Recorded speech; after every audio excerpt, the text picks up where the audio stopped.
Welcome to another episode of Good Earners reviewing The Sopranos. For all of those that are new, welcome. For all of those that have been here week after week, welcome back. Here on Good Earners, we like to review The Sopranos, but we like to focus more on family, finessing, finances, and feelings in the world of Tony Soprano, bringing you a new perspective, a fly perspective, and most importantly, a black perspective. We got something special going on right now. Spike Lou, how you doing, bro? What up, though? Had to be back, man. Yes, Y'all sir. holding it down in my absence. Really good episodes. Appreciate it. We back, man. Big girls don't cry. Yes, sir. And then we also have Rich. Welcome to the show again. But we got some transitions happening here. Hey man, appreciate you having me. Yeah, we in the spirit of the episode, I've referencing him with Furio. Furio has now joined the glorified crew. So now Rich is now a part of our glorified crew, Good Earners. So now you should hear three of our voices, and we'll continue to keep doing a great job, or at least a dope job in our own respect to the show. So without further ado, we are reviewing season 2, episode 5, Big Girls Don't Cry. Spike Lou, hit us with that synopsis, bro. Absolutely. As you said, big girls don't cry. Changes are on the horizon for the Soprano family. A lot of relationships are starting to take new turns as new scenarios are added to the fold. We got Tony. He's hiring a new employee, which means a bump for some guys, and some of his guys feeling like they're being overlooked.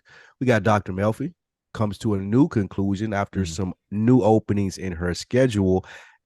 At the same time, Tony tries to figure out where to direct his anger. Chris tests out his Hollywood chops, and Janice and Richie explore new living arrangements. This is episode 5 of season 2, Big Girls Don't Cry. All right. So the first scene, we come in, Adriana and Chris, they go to the brothel, but Chris goes in and he's trying to brothel.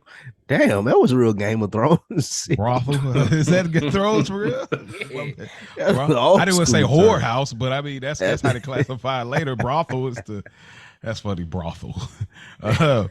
But Chris goes in, to this sex establishment. I guess I don't know what you want to call it. It's a massage Yeah, rub and tug. Yeah, a rub and tug. Oh my god! Whoa! He goes into the rub and tug, and he's trying to get some business. This is one of the pickups that he normally has. Dude doesn't have the money; he only has half. It's been a few weeks that it's been this way, and Chris pretty much leaves. What did you gather from this scene, Spike Lou? Originally it didn't come off as he was being soft until the end of the episode, when we seen a real enforcer go in and do what he was supposed to do there.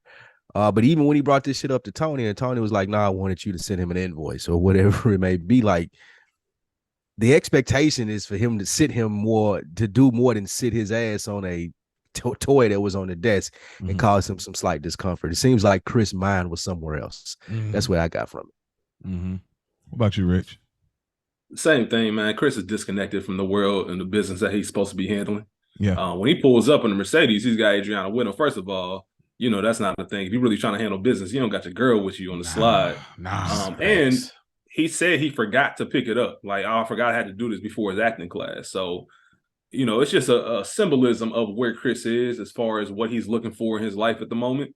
And just how calm, and I mean, you look at Spike mentioned it, the contrast of the scene with Furio at the end. I know we'll get to it, but their reaction to Chris versus their reaction to Furio. Everybody's calm, everybody's comfortable. Right. My man Dominic at the desk painting his little thing. They filing like complaints and shit. Yeah, he looked like Lester Freeman painting one of those little houses and stuff. Like no concern at all. Like if there was anybody else in that crew that came to collect that money, it would have been a different outlook. So it just goes to show a lot about where Chris is mentally. Especially like you said, it being the third week straight. Like this wasn't the first time. It wasn't like, oh, I'm gonna give you this was the third time you've been in here, and it's like that. So. Yeah, it speaks to, like I said, it speaks to that concept of wanting something else. We seen Chris last week in Commendatory in Naples, and when he's making big dog moves. We talk about him being on the road to being made, And now he has this big dog pickup here. So now he ain't just doing a little pickup on the street with the drug dealers. Now he's doing what I imagine is a bigger play because Tony's, grooming him. Paulie said, hey, you about to get your button. You know what I mean? Straighten up, bro. And so he's here, but it goes to the sad story that we'll later get into later down the road of like the Christopher Moltisanti storyline of what he could have been. He's constantly wanting something else, and he's constantly thinking about going in a different direction. He keeps having an out, and a lot of these characters keep having an out, and they don't take it. So this is another moment that I want to point out that Christopher has an out, but he doesn't take it. What's his out? What are you talking about? He didn't have to be a part of this thing of this. Like he wasn't made. He wasn't locked in like that. He still probably could have walked away. His Uncle Tony would have let him walk away scot-free. Like he wouldn't have there wouldn't have been no major repercussions at this point. He didn't owe nobody money. Uncle Junior's not boss. He has the perfect window. If you want to do something else, bro, because even we know later Tony gonna tell him like, look, I'll give you 7 minutes to make a decision on what you want to do, bro. Like later down the road. So this is an open window. He could leave and not do this. I never really thought about it like that. I feel like that he was all. I felt like that he in at this point. Hence the blow up later on in the acting and stuff, and him realizing, and that's why he hit that dude in the mouth for saying, "Hey." But yeah, I feel like that. Maybe to your point earlier in the episode, he thought that he had an out, but the realization sets in is like, this is your life, bro. Why are you trying to deny this shit? Like you trying to do all this? You are a mobster, dude. It's like the dude in Goodfellas said, I always wanted to be a gangster when I grew up. Like Henry same Hill. thing for Chris. Yeah, like come on, bro. What are you doing all this acting shit for? But we'll get there. Yep. And he calls him a drug addict, which is hilarious. He is. Yeah. So it's funny. But his wife, the Chinese lady, she was boy. Oh, she was so annoying. But she deserved everything she got. Oh man. Well. Whoa. Dog. I didn't want to say it. I ain't say it. For this world. Not in, of course, not in the real world, but in this world. In this world. I say that. In the way the mob guys, this is equivalent. We go to another scene. I never spoke to it, but I'm also a big fan of Vesuvio scenes. We get the guys, the fellas, Tony, Paulie, Silvio. They're sitting down. Artie's bringing out new dishes and trying to get them to try some stuff. They dogging them, just busting his balls. Artie's wife, Charmaine's not feeling them. She's still just being crabby as always. What are some things that y'all picked up from this quick little dinner interaction? I would try the stuffed quail with the fennel sausage. It sounded pretty good. Already bucoed, so I would definitely fuck with that. Okay. There wasn't a lot going on here other than like, I think this was the first time that Tony dropped the seed that he's thinking about bringing Furio over. It's interesting. The first person that he let know was Artie, so he can line up a job for him. I don't think to this point that anyone else knew that he was coming over. Maybe that's what this dinner. Well, actually, no, because he told Paulie later. So yeah, this was the first time that it was dropped that he was coming over here. So I found that interesting. Okay. Same. More than just the busting the balls. We back. Is this the first time we see Artie this season? He's been away. I don't think we've seen Artie at all this season. So just kind of reacclimating, especially coming back from Italy. Now we're back in Tony's world. This is what Tony's comfortable with. Like I said, you see he has the play. Spike just mentioned it. He told Artie first, which is very interesting. Because there's a lot of questioning about why didn't I know? Why wasn't I told? That I found interesting in this episode too. Like I'm the boss. I don't got to tell you shit. Right? What the fuck you asking me about, nigga? Yeah, he man. working now. Don't worry about it. Yeah, man. One of my favorite Jadakiss Kiss lyrics, man. I tell you what I want you to know. Fuck what you ask me. Right. So it was funny. It was funny how everybody was just kind of questioning the boss, but it's more so just establishing that tone. We back and You know, Tony's a little bit more sharp, man. He's got the suit jacket on. He's got the tie. He looks like a boss. Facts. He is bossing up. Even with the move from Furio, and like you, to your point, Rich, with all the people asking like, what's going on? Like, nigga, I ain't got to tell you shit. This is us expanding the organization. This is a good move I see for the company. And I feel like he handled it well. So yeah, 100%. That's nice little jacket on right there too. Yeah, the black with the black button. Come black on. with the gold. Yeah, that was nasty right there. That was all right. And he was really putting it all on the line trying to get Furio, like from Naples last episode. That's a part of the deal. Like I need him. Like the way he protected. Oh, I need that. I need him. He gotta come over. I need that type of soldier. Period. Like so. But I like the fact he's making the play. Yo, look, Artie, like I need basically I'm trying to get that work visa popping. I need to get some things in order. So when he get here, we need to be above board. Like, cause that's what we do. So I like that he goes to Artie. And what I thought was interesting, Artie, I got something I want to say about the joke too, but with Artie, like he references like a scenario in third grade, which I thought was very interesting because he doesn't use any kind of mob references as far as like, I paid for Vesuvio's. Like, he ain't using that way. He still operates with him from a friend civilian level. So I really appreciate him using this little corny, like, remember what I did for you in third grade type deal to make a heavier in business play. That I like that element of their relationship. I think that was really manipulative though. Like he was trying to act like Artie had a no, like he could say no, but he really couldn't. Like, nigga, like he coming over here to work. You're gonna give him the work visa. I'm gonna pay him. Stop asking the rest of the questions. Since I didn't get to join last week, I would like to know what you guys think about the addition of Silvio before we get too deep in it. Was this a weakness that Tony seen in his crew after he seen what Silvio did over there and think, I need one of them? Or was it just an upgrade? Like, I got everything I need, but this would be good. Do you think that he needed it for survival? Or do you think it's like, okay, I just want to add this on because everything else is straight? I think that he saw, I don't want to say cracks in the foundation. I don't think it's that bad, but I did think he saw a need, man. There's a lot of uncertainty in the air. That's what I'll say. You got everything going on with P. Paulie, we know, especially on the trip, Tony got it right there front and center. Like, man, Paulie is not somebody that I really, really, really want to entrust with everything if I don't have to. And Chris is in and out. Chris is in and out, and he saw Furio putting up numbers, Furio putting up Joker numbers in the finals. So he was like, all right, then let me get that and try to work out a deal. And we see, obviously, as us being fans of the show, we know what kind of addition Furio meant to this crew. So, yeah, he had to tighten up. And I'd imagine too.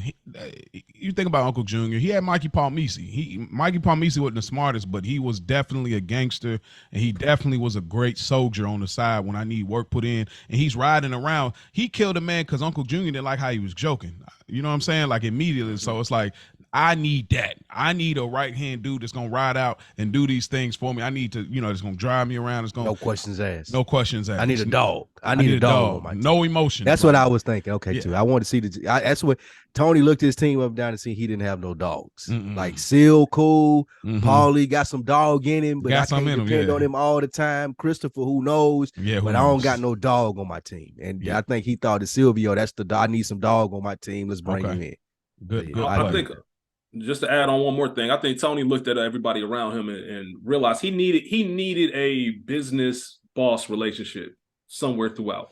Everybody in his crew, man, is more like a familial type of thing. I mentioned earlier the questioning. You're not gonna get that from Furio. I need something to get done. It's getting done. He go to Artie. The reason he mentions third grade is because he knows that he can't treat Artie like I'm shaking you down. I gotta bring the sentimental value into it. I gotta tap into what you know, because he knows Artie at the end of the day is gonna be like, damn, I don't know how many times he probably done looked out for Artie and got him out of the jam. So that's when he, all right, then I got you, Tony. Got you. And I thought just a funny joke. Seal gets Paulie back. He says you remember the blowjob joke that he said, hey, Seal, you remember your first blowjob? He's like, yeah, how long did it take him to come? So I thought that was a crazy bar from him. Hey, Tony, you see what I said? So Silvio got him back here where he says, he's a master cheesemaker. I was like, oh, he got him back with I was like, yo, and that only I would pay attention to something stupid like that, but I love that type of, that was a great, comeback. So, but yeah. One of the small things too, that goes to the underlying story of what we talked about very early when the show started, when they were talking about the cheese maker, as you said. And he was telling Artie, oh man, you should have the OG cheese maker. And I think it just speaks to how Tony, he reminisces or has the past times or the past mafia times as this just sweet illusion in his head. And what he's dealing with in reality is the end game of what he's doing. I really just thought that was dope. That Artie was like, bro, I can't afford that shit. Like, this ain't what that is anymore. You open the real country with the real people and all of that shit. And Tony was just fantasizing about that. Like, I wish it were this way back home in America, and it's not. It's the thing for the whole show. Just thought that was dope. That is dope. You get a little bit of both worlds. Yeah. We go to Christopher's acting class. He shows up a little late, but nonetheless, he's here to, try out acting, go from writing to acting. They think that this is a necessary process for him to be good at writing, and Aid is supportive. What did y'all get from this small scene right here? This has bothered me throughout the series. Being to win season 2, I can just start here with it. The reason that you become a gangster, bro, is so you don't got to do none of the rest of this bullshit. I don't want to go to acting class. I don't want to write a movie or a screenplay. The reason that I'm a gangster is because I want to do gangster shit throughout the day and live my life as a gangster and make money from it. Him going to this acting class just speaks to, you said it earlier, Rich, like, you're just so disconnected in who you are and what you do. And the reason that it was good. I liked it. The struggles that his character portrayed, like trying to get this, actually feeling like that he's good at something else, feeling like he could have had a chance, but then it hit him in the face like, nah, bro, you're just a gangster. However, I've always struggled with this with Chris's character as to what he was looking for when he was trying to do this shit. Like, you just don't never like, bro, what are you doing? You ain't even really good at it. You okay. Like, you got some okay little comments from it and shit like that, but you're not even really good at this. What you could be good at is being a gangster if you put your mind to it. Like, you got the lineage and all of that shit. So I hate even when they did it later on when he made the movie and shit, I've always hated this part of Chris. Okay. 100%. I couldn't agree more. It was just Chris trying to find out what he wants to do. Like, what am I good at? And to Spike's point, it is just weird because you are deep in this world. It'd be different if he was like the 2 idiots that we see this his little niggas up under him. Yeah. Or his homeboy that got killed last season. Yeah, or like Brendan last year, if they were just kind of on the outskirts or trying to, all right, it's almost like an application. I heard Tony's crew was looking for something. Let me see what we got going on. If he was in that stage, it'd be one thing, but the fact that you tied in, like, dog, Paulie just said you about to get your button. Like, you deep in this game. What the fuck are you doing at these acting classes, and you can't even collect drops, from the parlor? It just didn't make any sense. And Chris is really just searching for something. And it's also a weird duality because we see throughout this episode, Chris is trying to, when acting comes, I don't know if y'all saw, like, Damson Idris is talking about something about him being a Snowfall and just how that role kind of took a hold on him. Heard things about that. Like Michael B. Jordan talked about going to therapy after playing Killmonger. That reality versus fiction is a lot of that's Chris's character pretty much drawing that line. Like, he doesn't really know where he stands, and I think that played out perfectly in this scene. That's a really good point. It is, and I think the reason it, as much as we don't like, the reason it makes total sense to me because Christopher has an identity crisis. He grew up without his dad. So he grew up without his dad, and we'll see his mom's kind of a piece of work. We'll get there later. He never really had the option to explore. Maybe I want to take a different path. A lot of us grow up in families where we might have a lot of people that might have took the street route, and you had the necessary resource. Say, I want to do something else. But I think he's just exploring that other part. Now, he shouldn't have never got this deep in on the mob. Don't get me wrong. I'm not saying that this is the play to go, but I think that he has an identity crisis because if his dad was alive, Dickie, I think he would have never wanted him to obviously be a part of this. He would have wanted him to be like an AJ or a Meadow, you know what I'm saying? Like, do something else. And I think that there's an internal thing going on with Christopher that yearns to see if I'm capable of doing it. But unfortunately, he doesn't have those type of traits. He just doesn't. Well, I think the biggest thing that we take from it as fans of this show, watching it, the thing that because you're right about his identity crisis, but it's making him let people down. Yeah. Like he's letting people down by struggling with who he is. Like he's letting Adriana down because he's leading her on to believe, oh, I want to do something more and something else. He letting Tony and the crew down because leading them to believe, oh, I'm a gangster, but I can dibble and dabble and still maintain. Like, no, you can't, bro. Like, as he struggles throughout this series of what you said, Mo, who I want to be, who I am, or I never had the opportunity. That's right. That's absolutely right. Mm-hmm. But he's letting everyone down. And you talked about it before we started, Rich, with the wasted talent. Like you letting all these people down just because you are questioning your purpose. Mm. When people are telling you, hey, you're good at this, bro. Try this. Go do this.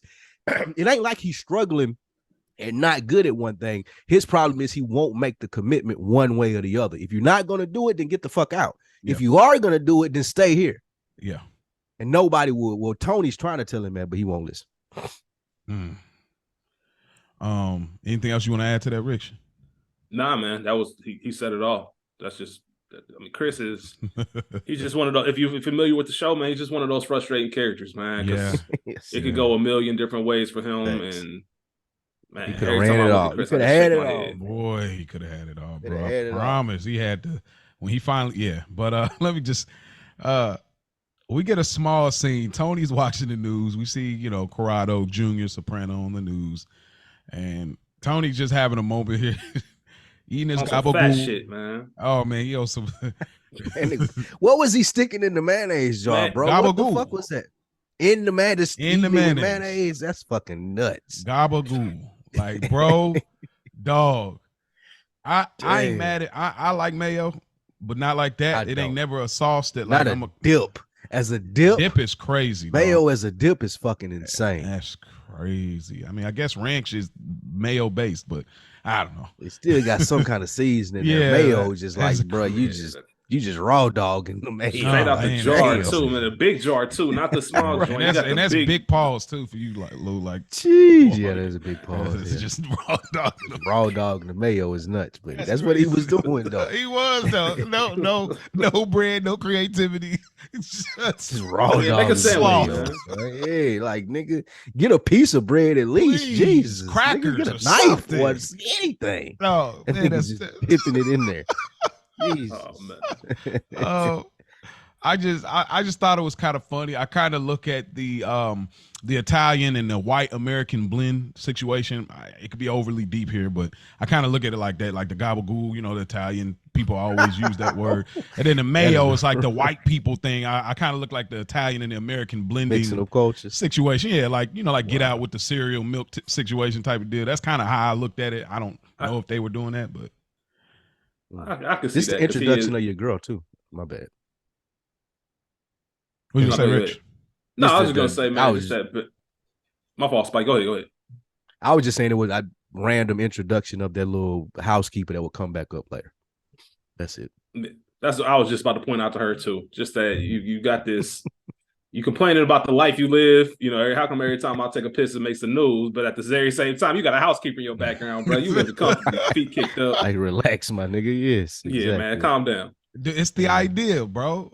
He loves the idea like all of us do. I like it's a mindset. He want to be in the struggle so bad. Like Tony want to be in the struggle so bad. And look at this. It just hit me. That foreshadowing to the Melfi therapy scene of the thrill that people like to have with horror films, where they like to feel horror films and roller coasters. Where they like to feel that move without. Yep, exactly. So I think that this is kind of that great pull. I think we seen her the first season when Carm had the little house party. We get the famous hand situation. I think that the maid. I think she was there at that point. But that was her. I think so. Yeah, I think she was there at that. It was. She plays a huge minor role in this season. Yeah. Indirectly, one of my favorite Sopranos moments. Yeah, and then, boy, and just quickly too. It's just like it's just funny to me. Like he's looking for some kind of attention. When you like you want to open a conversation, you want people to get involved. And you look like, oh, okay, I thought it was Carm. Like I just thought that was funny too. Yeah, that was hilarious. Yeah. Tony meets up with Paulie. Man, they meeting at Louis Costello Memorial. Paulie, he got that jumpsuit on. It's fly, boy. God, it was fly. That blue and white joint. They're having some conversation, and Tony pretty much tells him like, "Hey, yo, I'm moving you up. I'm making you 1A, 1B with Silvio. Y'all gonna start. Everybody has to go through y'all and leave Big P out of it, basically." I wonder. My bad. Go ahead. I was gonna say, what did y'all think about that? But go ahead. I wonder why we never saw this conversation happen with Seal. Did he tell him before this or after this? Was because it made me think, because we were talking about it. He told Artie at the restaurant. Did Seal know then? Like, how long has Seal known that this was a thought process of his? Because obviously we see that Paulie is just now finding out, but we never see him tell Seal. I thought that was interesting. I ain't have anything deeper than that, but I want to know what y'all thought about that. Okay. I think Seal knew already. I don't think that any major. I think Seal was really his. He probably asked him, should he bring him? Consigliere. I think he even told him, I need to make, because sometimes you need to make a decision to boost morale of the crew, or not to lose too many people. Spice things up. Exactly. I don't think he necessarily wanted to bump Paulie up, or maybe he did want to bump, but I don't think he wanted it to be like an equivalent to Seal. But he, in a sense, had to, and I think he told Seal on the side, like, "Look, this is what's gonna happen. You still my number two. You still my number two. I want you to kind of be delicate with it. Make sure you listen to Paulie. Make sure you got some input. But at the end of the day, I'm coming to you." I think him and Seal are having side conversations without Paulie involved. I just can't see it. I just can't. Yeah. And that information probably came from Seal. If we expecting Seal to be a good number two, he probably told him, like, you're gonna need to tell Paulie, like, separately. Like, just don't drop this shit on Paulie and have the party. And like you told Chris and told Pussy, like, you probably gonna need that. Is a really good point. That is a really good point. So that's what I was wondering, why we never seen that. But it does do justice for Seal's character as being a good consigliere, as like, you don't need to see that on the screen. And the suggestion probably came from somewhere, because Tony wouldn't have told him. He ain't tell Chris, he ain't tell Pussy. Like, he don't really look at Paulie that way, in my opinion, especially after the trip over there, how he made, you know what I'm saying, how uncouth he was. But yeah, that probably came from Seal, that you want to tell Paulie, at least give him the name plate of thinking that he's in this place. And Tony has a luxury of being able to do that, because out of everybody in the crew, Seal is low maintenance. Yes. Yeah. Seal is never going to trip out. Probably the most high maintenance. Yeah, exactly. So he could, exactly. But let's be clear too, though. Paulie has been on a great run as a role player. Like, we look at, when he shot the little Mexican dude with the suitcase, and they came up on that big racket last season. He was when they needed to get the teacher's car back, it was him and Big P. He went over to Naples. He was bugging and stuff, but that's grunt work though. That's grunt work. Tony's not looking for grunt work no more. Like that. That's part of the problem of why why Paulie probably wasn't in on the initial conversation. What I need you to do is, when we're over here in Naples or whatever it may be, you need to be a good source of information. You don't need to be doing too much. You don't need to be making us look silly. I like all that other shit that you just mentioned, Mo. Like, there are good points, but that's what you're supposed to do. Going above and beyond and being considered a number two, or a good number two, or a good consigliere, is out here in the open, we with the rest of the gangsters, like, how they looking at you. So okay. I thought it was interesting too. Tony kind of makes this joke about, I know what you did. You say, eating my Malamars. And Paulie is like so locked in, like, he's like, bro, I'm capping, bro. Like, relax. Like, come to my house. Tony, boy. Oh man, but that's why and this is what got me, y'all. I don't know, and this is not that big of a deal, but this what got me. I don't know if Paulie really did eat his Malamars, the cookies or whatever, but what I do know is Paulie is a great liar in the trench, because I looked at his face and I immediately went to the boat scene. And I said, man, this dude, because he's like, what, did I do something wrong? And he had that like look on his face, just like the boat scene where he's just like, I don't know about the joke. You know what I mean? So it's like, not that it's a big deal, but it just kind of make me look like maybe he did, maybe he didn't. But this could be a lie where he's so solid with the lie face, dude. It's the same look, bro. That's what my mind went to as far as this scene. Well, he never confirmed or denied if he ate him or not. Tony just brought it up. No, exactly. That's what I'm saying. So he has that lie, like, man, I don't know what you're talking about. Like, but yeah, it's a cool scene nonetheless. So we we get Melfi in therapy. Sopranos is keeping us filled with the therapy scenes. We get Melfi, and she's having a conversation with her therapist, Elliot, and she tells him about the dream that she had about Tony and how she feels, how she left him, and we get this whole scene, and her behavior is really off right now. Rich, what did you take from her, like where she is right now as a therapist? Man, this Dr. Melfi Tony relationship has always been interesting and intriguing to me, mainly because to this day, I don't understand why it was so important for Dr. Melfi. I mean, this kind of overtook her life. Every therapy session she had in this episode, and even the moments that she had previous to this episode, as far as getting back with Tony, I mean, it kind of overtook her thoughts. One question I had, and I want to pose it to you guys as well. When I look at the scene of her storming out of Elliot's office and pretty much doing her best Tony Soprano impression, he's done that numerous times to her. I'm caught between, is that the patient rubbing off on her, or is that really who Melfi is? And it's coming out more because that's more of her authentic self. Like we saw a glimpse in season 1 of Melfi with her family, and some of the language that she used, because she doesn't have a tribe. I think you guys discussed that.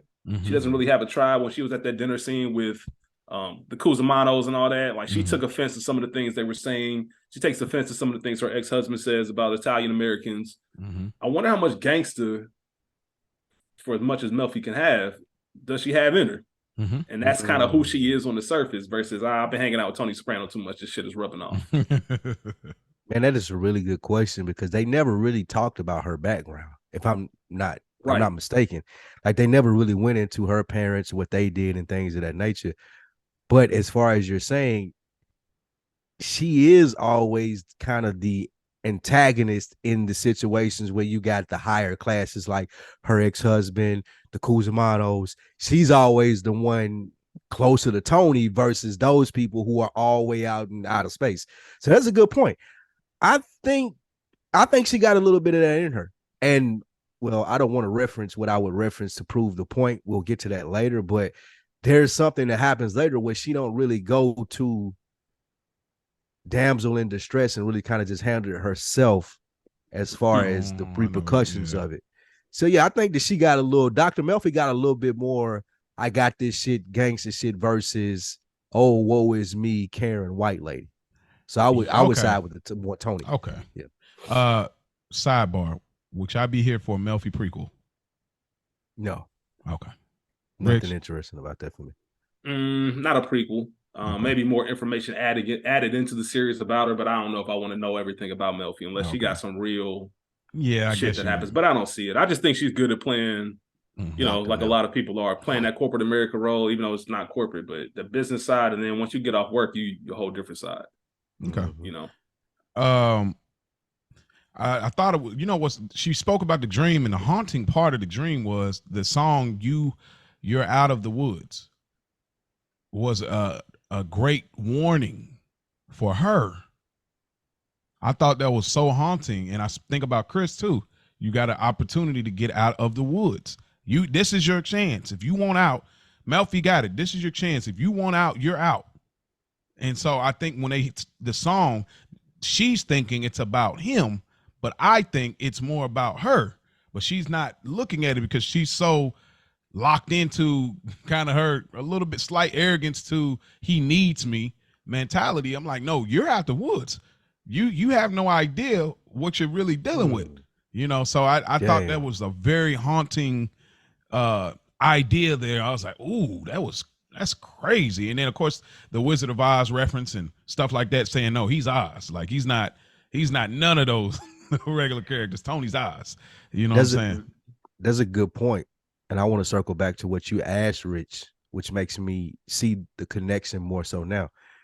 Just like Tony, Dr. Melfi is a high-level performer. Like, she's really good at what she does. So just like with Tony and him having the frustrations of being good and everybody else kind of being subpar. She's looking at this relationship as to, if I walk away from this and take the easy way out, then I'm just a subpar therapist like you, Elliot, here talking to me. Mm-hmm. You're doing off all this like bullshit theories or whatnot, but you ain't willing to get in the trenches like I am and figure it out, which is her storming out. That question that you asked, Rich, make me think of that. That goes to her storming out, and that's why she relates to Tony. We're both high level performers. We're both upper echelon, cream of the crop in our field.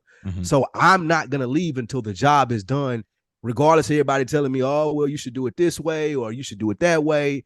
That is a great full circle moment right there, as far as you saying that and putting two and two together. But yeah, I think that's it. That's their pull together, the high level performance. She thinks very highly. Yeah. I love that, man. It makes me wonder how many other patients she's had on her mind like this. I feel like really there have been some, but I feel like there have been some, but it's always been reactionary. You know, we hear her tell Tony in episode 1 of this season, you know, I had a patient commit suicide because I wasn't there. I think she cares about stuff like that, but I don't know if there's any other patients that would have her reeling like this in a therapy specifically about him. This the cream of the crop for her field. Like, this is like the finals. This is like the Super Bowl. Like, I'm dealing with a sociopath in the media trying to help. Like, yeah, so 100% what you said. Yeah, that makes sense. Going to your point, Spike, she is a lead at what she does, and she knows, we've learned this, she's the only one that can treat him. So if not her, then she knows nobody else will. And I don't think she's going to step away from that challenge. It's too much in her. Exactly. Because she's heard her colleagues say. She's heard her colleagues say, I wouldn't do this. Like, why? I'm not good enough to do this, or I don't have the amount of balls that you have to do this. But yeah, she's heard her colleagues say that.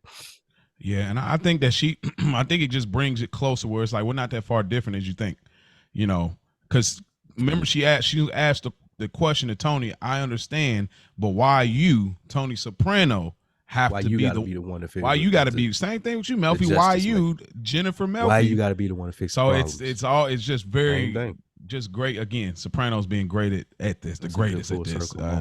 But I bet Dr. Melfi look at all her colleagues like some suckers too. Man, I think that's that little bit of sprinkle. Y'all some bitch ass niggas. Yeah, straight up. Yeah, it's weak. But yeah, and I thought it was funny on her way out. She was like, look at you smiling with that. You think this is funny. He's not smiling, not smirking anything. I just thought that's a high level read from her. He ain't make no face. She felt it from all, like, she's the eyebrows, all of that shit. It was a great point of her calling out, like, you smug bitch. Like, you right here judging me because you wouldn't do what I do, but it ain't because you don't respect it. It's because you ain't willing to get in the dirt with me. Yeah, but I think she's judging herself and reflecting off him. If I be honest, I don't think that. I think I guess I don't like Elliot. I got the same thing Dr. Melfi was getting from him. Like, you got that because you wanted to have that. That's because he has that face. Definitely has that. That constipated face. He has a very punchable face. Very punchable face. Like, man, we go to the Sopranos house. It's not that long. Janice is taking a load out taking a loan out on their mom's house. Tony's anger is intact.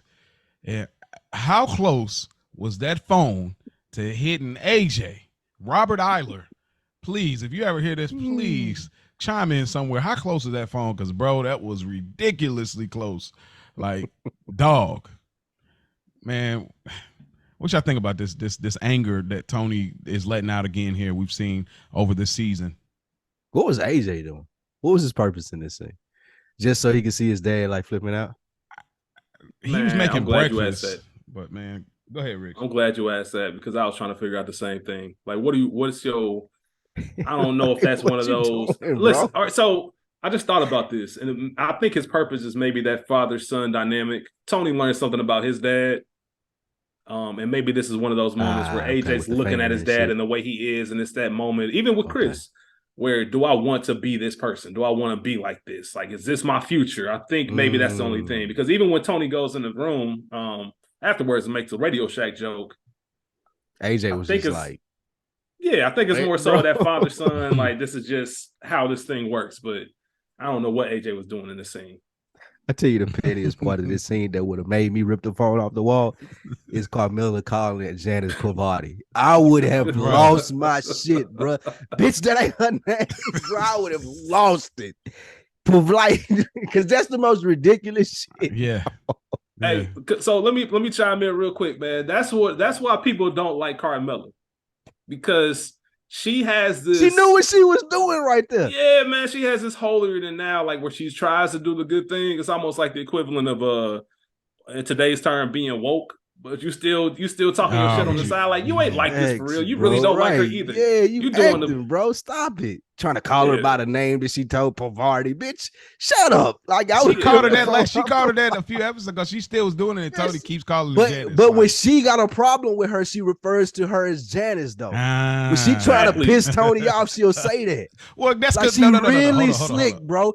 Carmella is a bad. She a really slick motherfucker. Hold on. Because. Well, I guess I was about to say, well, her and Janice, they were on pretty good terms after that little conversation. But I forgot last episode when, Janice kind of came for a lightweight on her marriage, and then she flipped the script back on her like you would, with April. So, I guess so. Because I was like, I don't know. Carmella petty, man. That was a petty ass line right there. Parvati. Oh, who Parvati? No. What? Yeah, no. Come on, man. That would have sent me off, bro. Parvati. Who the fuck is you talking about? I mean, her name been Parvati since she was 18. So bro, stop. Respect Tony ain't called her. Tony ain't called her that once. Not she once, knows nigga. that. She knows exactly what she's doing. That's crazy. But she tells him goes to Edie Falco, man. That was a really good job by killer. her. That was killer. Like, that was funny. Yeah. So yeah, I think it was just a good scene. We see his frustration again, but it's like it's something real small. He doesn't really care that much about the house. It really ain't got nothing to do with his day to day, but yeah, he's still getting angry. So it's showing us the stakes of Tony, the cracks in the armor. So he makes a little joke, and then that's pretty much that. Tony, he pulls up to Livia's house, and Richie opens the door. Oh, I'm gonna let in y'all his boxes. I'm about to let y'all rock, because this scene is so good. Rich, what are some things you get from this interaction between Tony and Richie? Because he's ready to go off, and then he opened the door, and boom, there he is with the beater on, with the with the beater. First of all, it's more that power struggle between Tony and Richie, old school, new school. Mm-hmm. You at my mom's crib, yo, and your drawers. Like, let's just stop there for a second, man. Show some fucking respect. Like, even if you don't know it's me, like Richie played it so Richie played that like he been living in that house for 25 years. It's paid off. Like, you a guest in my crib. Like, nah, bro. Like, what are you on? And you ain't. I think what would piss me off even more if I was Tony. My sister ain't even here. Y'all comfortable enough to where she leaving you at the crib by yourself? And you answering the door? You answering nigga, the door? Is you crazy? Exactly. They got history. Come on, man, bro. Relax. What Tony say? Catching blowjobs on my mom's couch. On my mom's couch. Bro, him and the blowjobs. I got some questions for Janice and the blowjobs. First of all, yeah, I swear, bro. If you don't put your goddamn pants on, like even Richie was so disrespectful. Tony told him, man, he still didn't do it. He went on to cook his eggs. I loved it though. Richie was a disrespectful ass. He didn't like, get this off. It would have probably took everything I had if I were Tony not to go in and do him right there. Like, bro, you got me completely fucked up, bro. Yeah, man. But this was a great scene. Your sister's a freak, like, bro. But that ain't even the ins and out of it. He don't even really care that my sister's a freak. Okay, you over here smashing her. First of all, y'all ain't neither one of y'all supposed to be here. Like, I don't even know why y'all niggas is setting up shop in his house. And now y'all got some scheme where y'all trying to take money on the house too. And nigga, you in on it. And I know the business and how you get down because you fucking work with me. So I know it's a scheme where I'm going to have to end.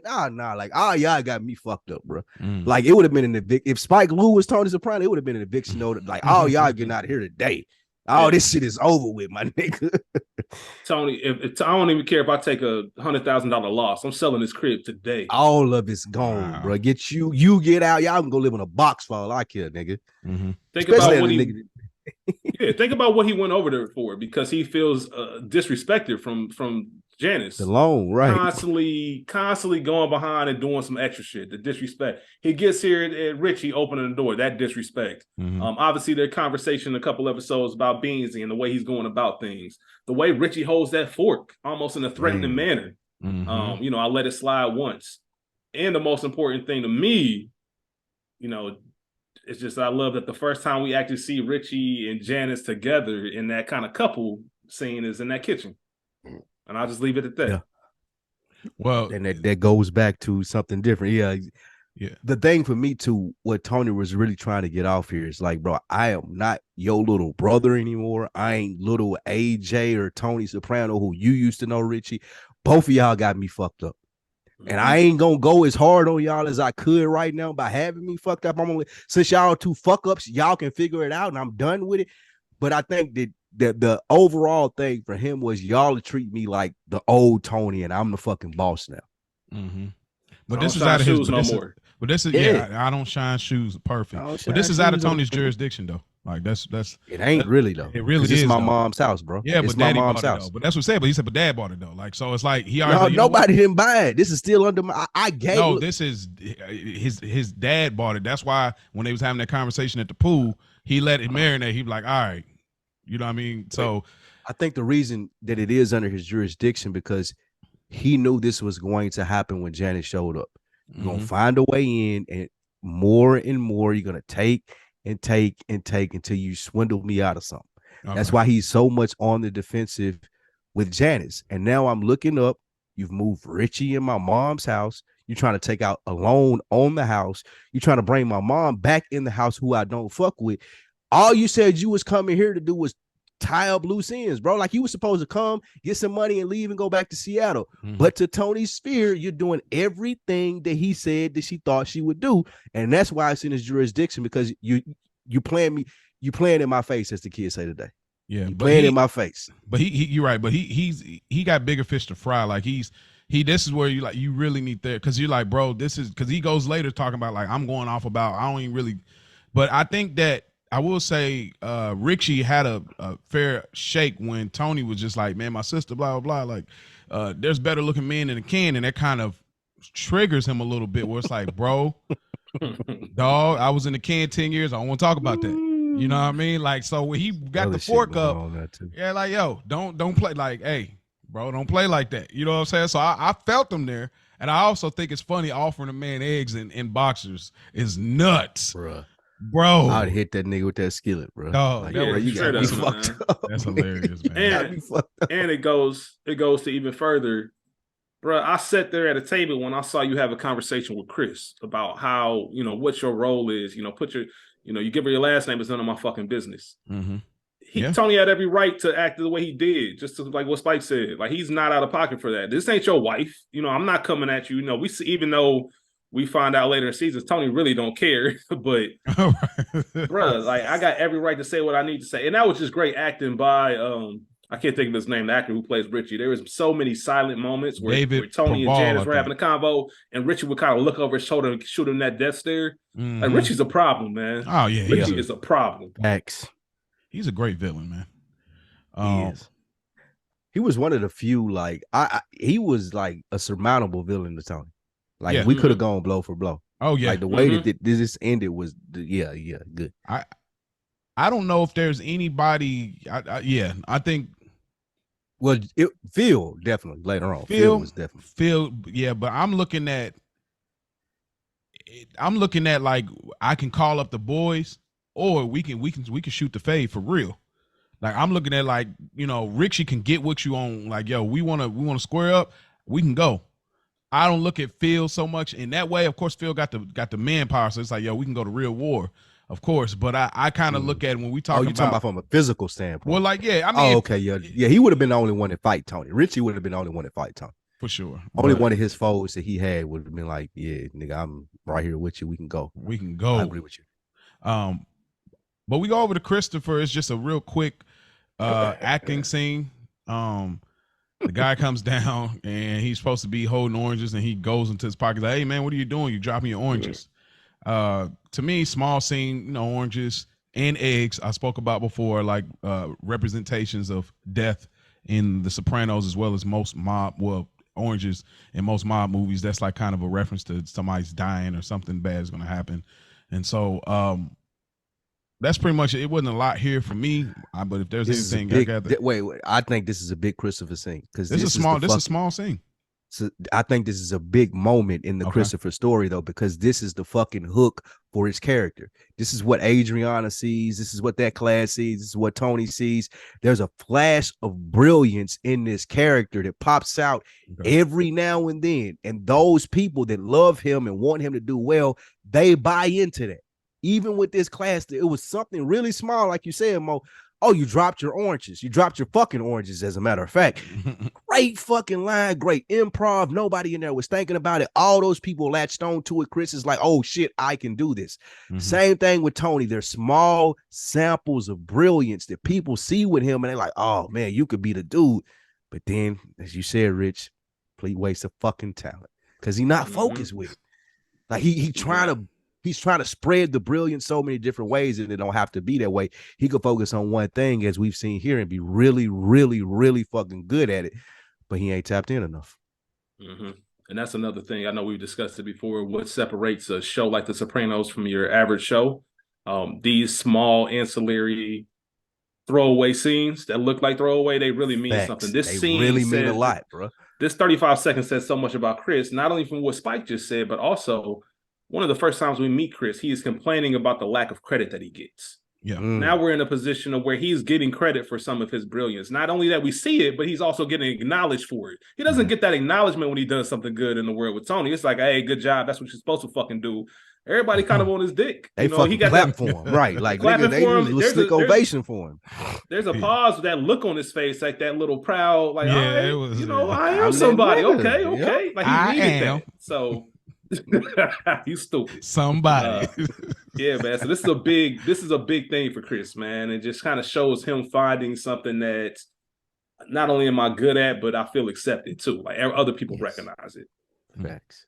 Yeah, that's good stuff. And you're right. And I think it goes back to the lack of father, because really Chris think he's looking for acknowledgement. Remember, he went with a hit is a hit. He talking about, man, he gangster. I'm the real gangster. I should be the one there in the videos. They're on MTV, and he wants to be acknowledged. But he realized even when he gets acknowledged, it's not acknowledged. He wants to be loved. He's looking for a father's love. That's the ultimate overarching concept, I believe, that's Christopher's biggest issue that he never quite got. And when he thought he was getting it, that's why we see the anger really come out much, much later in the series, because you thought that your Uncle Tony was giving you a certain kind of father love, but it was never that. So, but this acknowledgement will do for now. Thanks. We go over to they're having a welcome party for Furio, man, and it's a lot of different plays happening, a lot of observations being made by Tony. Do you think that Big P is starting to feel isolated here? Because this is kind of like that first real taste of like kind of isolating him a little bit, because he's talking to Silvio and he's like, nobody tells me nothing. And Silvio's like, hey man, like relax, bro. Like you'll find out, when the time comes. He's a friend of ours. That's all you need to know. What are some things you gather? There's a lot going on. Like I said, that, Tony's observation of Furio, Carmela kind of checking on him real quick, and Christopher coming through, breaking the news or whatnot. What is something that you gathered from this, Spike? I think this was a good scene in the sense of Tony kind of taking everything in as to the role that Furio will be playing. Pussy, it also showed how, this is our guy from back in the day. He came up with us, but that little call right there, that was too close for comfort. I ain't really 100% sure you back in the fold. So with that being said, even with that scare, it's making me reevaluate shit. I'm reevaluating shit by trying to remove myself from niggas like you. You know what I'm saying? So no, I'm keeping you out of the fold. And I think it was a good job in that. It not only showed that Tony was being observant, but it spoke to the paranoia that Pussy would have if he's an informant. Like, this may not have been a big deal. It may have, but I don't know because I'm so jaded because I'm talking to the fucking FBI. I don't know if they know I'm talking to the FBI. They almost figured me out the last time. I think that was great in the sense of giving Tony that go-to as to, yeah, I ain't really sure. But also Pussy having the apprehension of, is it because I'm talking to the FBI? So that was really good there. Also, Furio just blending in with the crowd. They showed him working the room. The ladies love him. The kids love him. You showed, like, for lack of a better word, he's the original gangster in the room. Like, even beyond Tony's crew, like, he's the nigga. Like, we got this welcome home party. He's fucking with the kids. The wives love him. He seems to fit the perfect bill of what we expect Christopher to be. So, of course, soon as Christopher walks in, we see the instant, like, who the fuck is this nigga?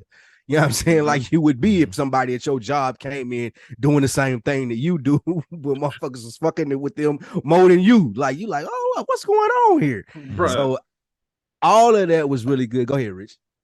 Spike, man, I literally had in my notes. It's almost like you working a job and somebody comes in, you're like, damn, well, I didn't even know we was hiring.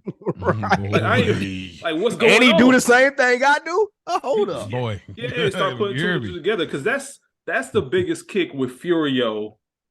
It's not like he's a Jimmy or somebody like that. Like, you walk in the room and immediately know, like, oh, this guy's a threat to what I do. Like, he's moving up the board. He's not, like you say, he's working the room. He got the Fabio hair down. Hair down. He's original gangster, nigga.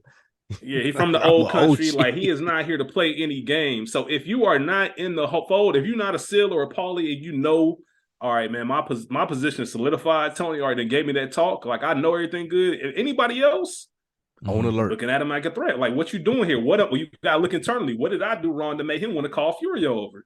Now you working late. Now you're trying to figure out all. Now you ain't leaving at 6:30 when you're supposed to clock down at 5. Yeah, nigga, they on your ass. Yeah, exactly, 100%. And I think I like what you said, Rich. Hair down. That's a big part right here. His hair is down. We know normally when Furio does business, his hair is pent up. So hair down, almost metaphorically, like I'm letting my hair down amongst the people. I'm floating through the crowd. I'm looking like a civilian right now. And then on top of that, like, I was just imagining like the culture shock. He was talking about, like, you know what I mean? They had 2 women, they had the lesbies on TV, bro. Like, what's really going on? Like, you know, it's like, bro, they never do that in my country. And I'm looking at how Tony is observing him, and it's almost like, okay, I'm glad I got him. He's a great addition, but he's floating really well. And I know how they feel about women in Naples, because remember that conversation him and Tony had. So it's like, okay, will he really be down for the job? I seen how he gave it up. I seen how he punched that boy and slapped his mama. But I want to see if he's still gonna give up that energy here. Let me see now that he's here. Is he gonna be happy to be here, or he gonna get back as a soldier? So I like the setup here, because he's looking at him staring. It's like, because he's floating so well. Even Tony's looking at it like, It's brilliant the way it's floating, man. Whether we in Naples or whether we in Jersey, like, I'm comfortable. I'm Furio. Yeah, I'm comfortable in my skin, nigga. 100%. Yeah, because me personally, if I'm in new environments, I'm peeping the scene. I gotta observe. I gotta see what's going on. I don't know if I can work a room that soon. Furio doesn't know anybody but Tony. He ain't even met the crew. Speak the language. He barely speak the language, and he work in the room, bro. Exactly. So that just shows everything. And of course, Chris, the last one there. Yeah, man. Furio was legit, man. Yeah, he was an elite talent, man. And you know, Chris, he's like, oh, when'd you get here? Like, so again, like Spike spoke earlier, it's developing more and more that, hey, okay, everybody's just now finding out, like, you know, this is what's going on. And, you know, they're talking about, I think it's Chinese, you know, they use that word or whatever. And dude just corrects she's Filipino. Just like the last episode where it's like niggas, like niggers. And they was like, huh? Like Johnny or whatever his name was. So it's a funny thing, him correcting the saying she's Filipino or whatever. Hey, can I say one last thing real quick about this scene? I mentioned, man, it's the small stuff that the Sopranos does well. That movie that Furio is referencing, if you look at the poster for it, the movie cover, there's 2 grown women on the cover crying. What's the name of this episode? Big Girls Don't Cry. This episode is Big Girls Don't Cry. That's like they do small stuff like that. That's so brilliant. This is Rich. This is why he's here, folks. This shit, Rich. 100%. This is why he's here, bro. Before we get off this scene, what y'all think about it? Oh man, I got the most joy out of Junior coming. Oh yes. See, big Bobby Brown and everything. Carmelo can give you the petty bullshit. I ain't like you getting on my fucking nerves, but she also know how to hold it down. Like when she want to, she can hold it the fuck down like nobody else. I give her that, bro. That was such a great scene. Like Junior thought he was slick. Man, my swag, nigga. The door slam in the face. Like, every time I see that scene, I chuckle a little bit, if not just laugh out loud. But it's really good, man. And my guy Big Bobby just standing there like proud. Yeah, man. No better symbolism of outside looking in. Right. Good point. Good point. That's perfect. And then and it ties to what you were saying last week, Rich. How time has just moved past Uncle Junior.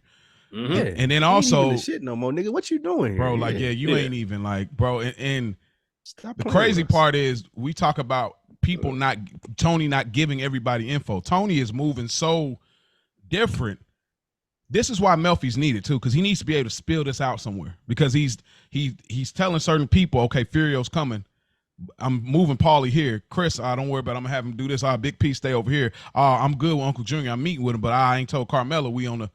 You see what I'm saying? Goes to the next scene. Goes to the next scene. Goes to the next scene. So we go here and we get most useless nigga in HBO TV history. Oh man, this guy. Hold on. Before we get there though, we got a quick scene with Chris and Abe. Oh yeah. They read the script for a second, and I just had one question. Why is Adriana sitting like this? She's sitting like a homie, like the homies. Like she got the whole basketball leg spread sitting down. I'm like, why is she sitting like this? I don't know. That always stood out to me, bro. It's like she do got the legs. She ain't in girlfriend mode. She definitely she in I'm trying to help Chris out mode. Okay, she in grind mode with him. Yeah, okay. It's like we putting this in. We putting in work.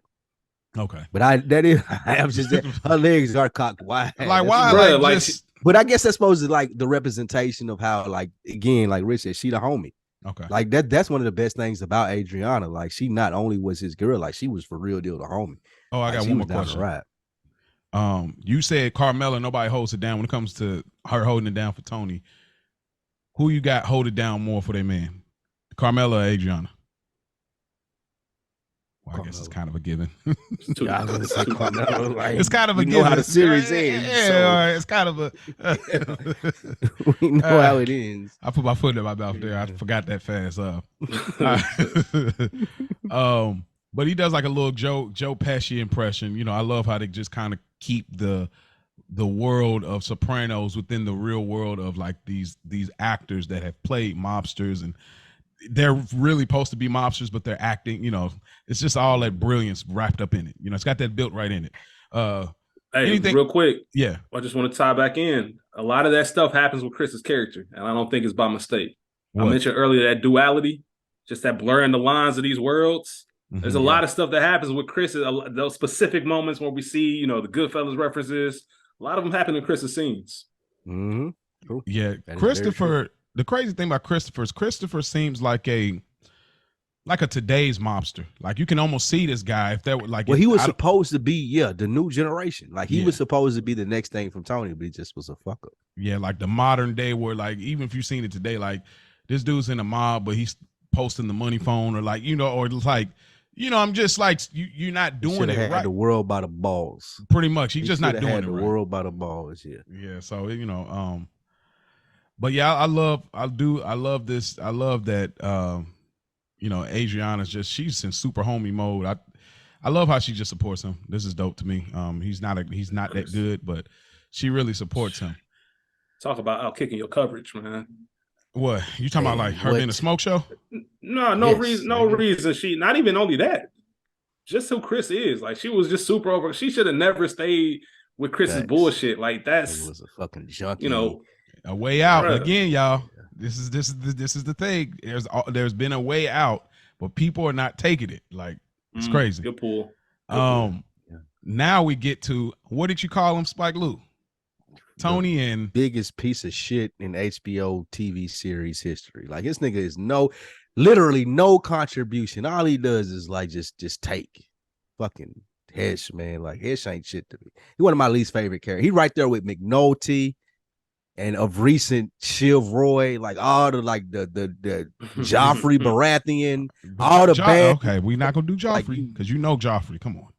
Hesh right there with him, bro. Like he ain't really shit, man. Rich, you feel that? Hesh is a dirtbag, bro. He dirtbag, but he ain't Joffrey, shit. but he ain't Joffrey level. Hesh ain't shit, and he ain't genuine. No, he don't care, like man. He was bag, bro. Hesh was born on third base and thought he hit a triple. You know what I mean?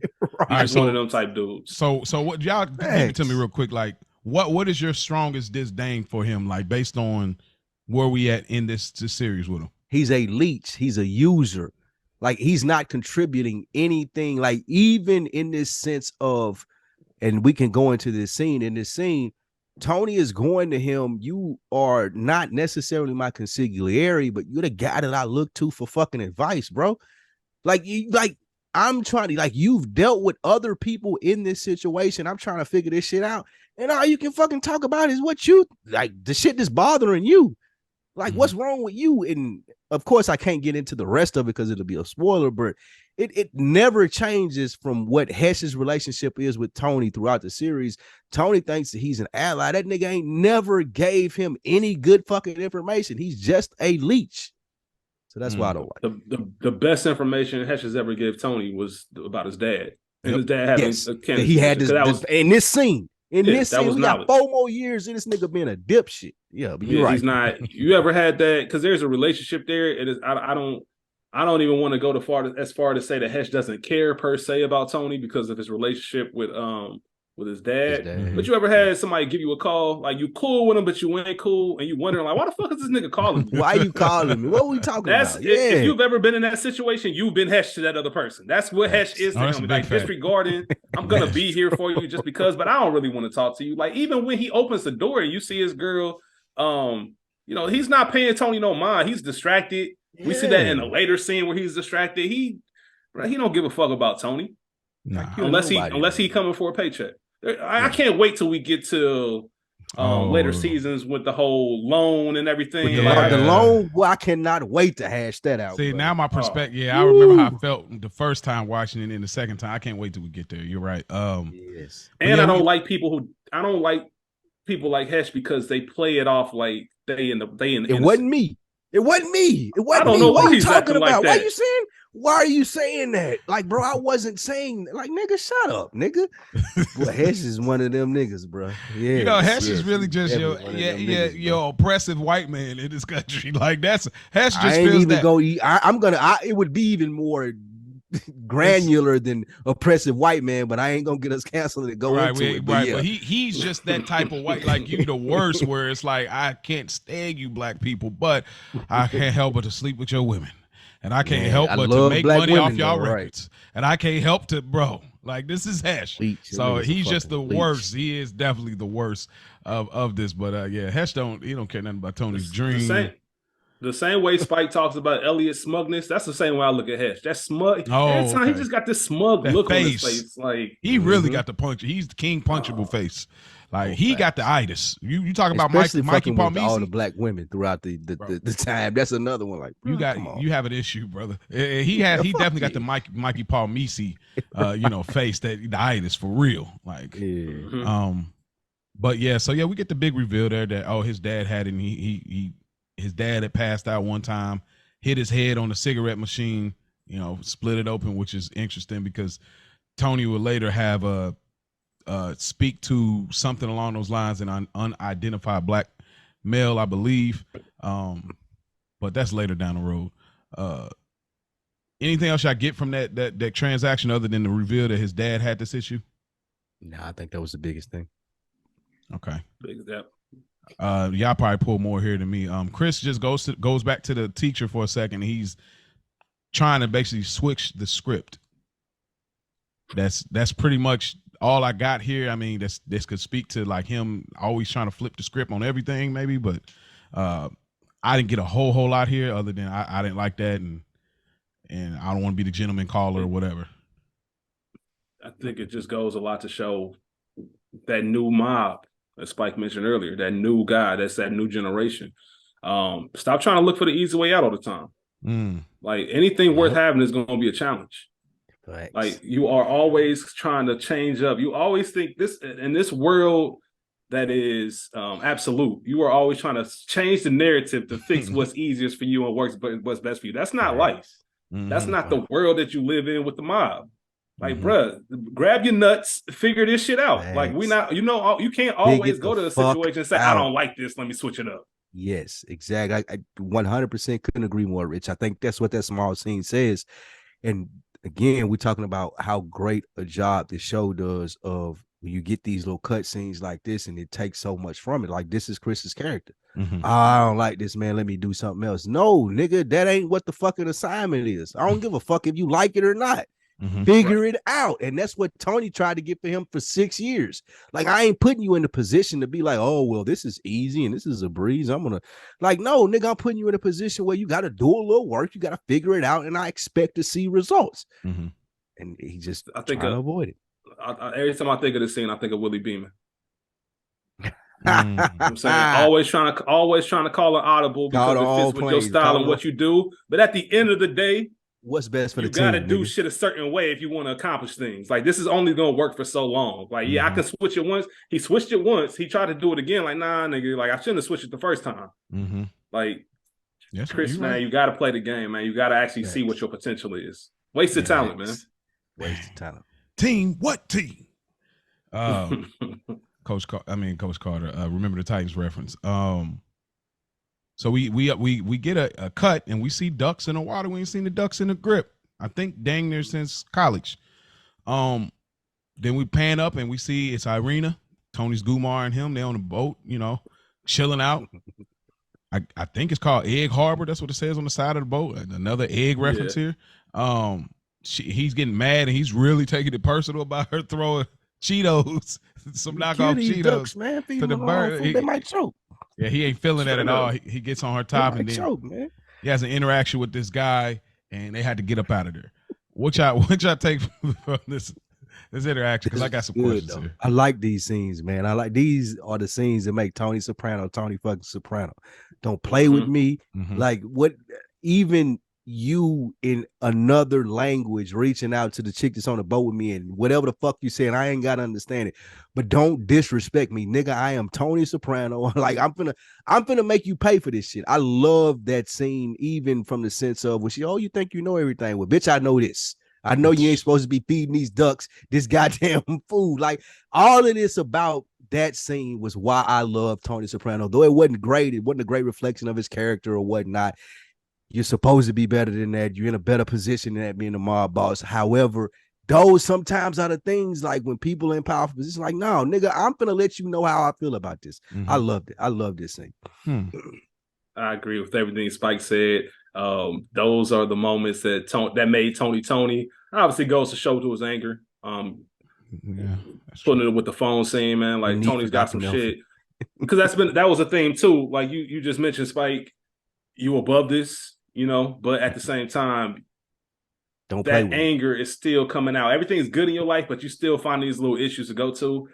This scene had the funniest line of the episode to me. I don't know if it's the way James Gandolfini delivered it. You got a problem besides those fucking pants? That shit was hilarious to me because he meant that. Like, and you saw full-fledged, like, Tony was not playing with this dude. Like, they led into that from the time that you seen him talking. Like, you look over him, and as a viewer, you be like, what the fuck do he got on? And for him to address it, when he went over there, oh, man, chef's kiss, bro. Great point, Rich. Like, chef's kiss, bro. Who the fuck are you talking to with your dumbass outfit and your captain's hat on? The audacity for you to talk to me with you. Yeah, like, I'm Tony Soprano, bro. Yeah. Right. He's like, what are you, a family counselor? You want to get involved with people's problems? Like, bro, because he hopped, and James Gandolfini, he hopped on the boat and everything. Because, dude, like, what are you doing leaning over talking? You got a whole piece right here. Bro, what are you doing talking over here to what I got going on? Bro. And two, I like the fact that it wasn't overly masculine how he assaulted him. Like, he didn't hit him in his eye. He didn't choke him. Like, I grabbed him by, like, I'm fighting dirty. Like, it ain't even, I know I can kick his ass because Tony probably could have kicked his ass, but I ain't even going to do that. I'm just going to be a dirty motherfucker because you were a dirty motherfucker. Like what you said, Mo, like, what are you even doing in my business, nigga? Right. You should have had nothing to do with this. Now I'm going to show you for real for playing. Well, then you got to also think, too, while he's playing dirty, I'm still freshly boss. I'm literally not getting my hands dirty. So I can't take the chance on this guy pressing charges on me. Because remember, didn't he make a reference says, man, they'll try to get me on some jaywalking or something small, like, you know, how they done. He said that when he was talking to Paula. Yeah, so it's like, if I still on this dude for real, like, you feel me? Like, he might get me locked up on some stupid. They've been waiting to get me. I'm the boss now, so it's kind of like a slick. Ain't no bruises, ain't no choking, no bruises. Ain't no, just quick little like, just grab this man balls, Paul. And Tony that's almost. Had to let him. I was just gonna say that's almost ultra masculine, almost in a way, because it's like, bro, you're so comfortable in yours. I'm gonna break you down this way. Crazy. Yeah, you thought it was gonna be one way, but it's the other. Like he stood up to him. Even when Tony hopped on the boat, he was still kind of talking this shit. That was that was my equivalent of Tony's now you can't leave. Yeah. Like, you in my business. Man just can't leave. Yeah, you in my business. Now I come to you face to face and you still doubling down, talking shit. All right, bet. Let me show you what time it is, for real. Because I can really flip you over this boat. Right. Yeah, I can flip you over this boat if I wanted to, but this is just for me telling you what I'm dominating my manhood and my or exhorting my manhood and my dominance. That was a great fucking scene. And it was. And I thought it was funny too. When he got out of there, I immediately thought about Big Worm when he got out of there on the ice cream truck. He's like, man, I'm telling my mama, like, when he stole the kids' money for the ice cream on Friday, and I mean, he started fixing himself up and got out of there. That's what I thought about with Tony. He's like, yeah, we got to get out of here. So I just thought it was just, you know, they're good with the comedic. That's a dumbass reason to go down if you Tony. Mm-hmm. It is dumbass reason. Ain't no need to be stupid. Let me go and get up out of here. Let's go and get our shit. Let's go. Yeah, we're gonna leave the boat park. We just gonna go ahead and ride out. I'm Tony. Yeah, I can let. Yeah, thanks. We pan over to Chris and Adriana, working on the lines, and she's trying not to laugh, but she's laughing because he's saying "daddy," which is it's hilarious. Like, because you don't really see nobody saying "daddy." They'll say "my father," "father," you know, but you don't really see "daddy."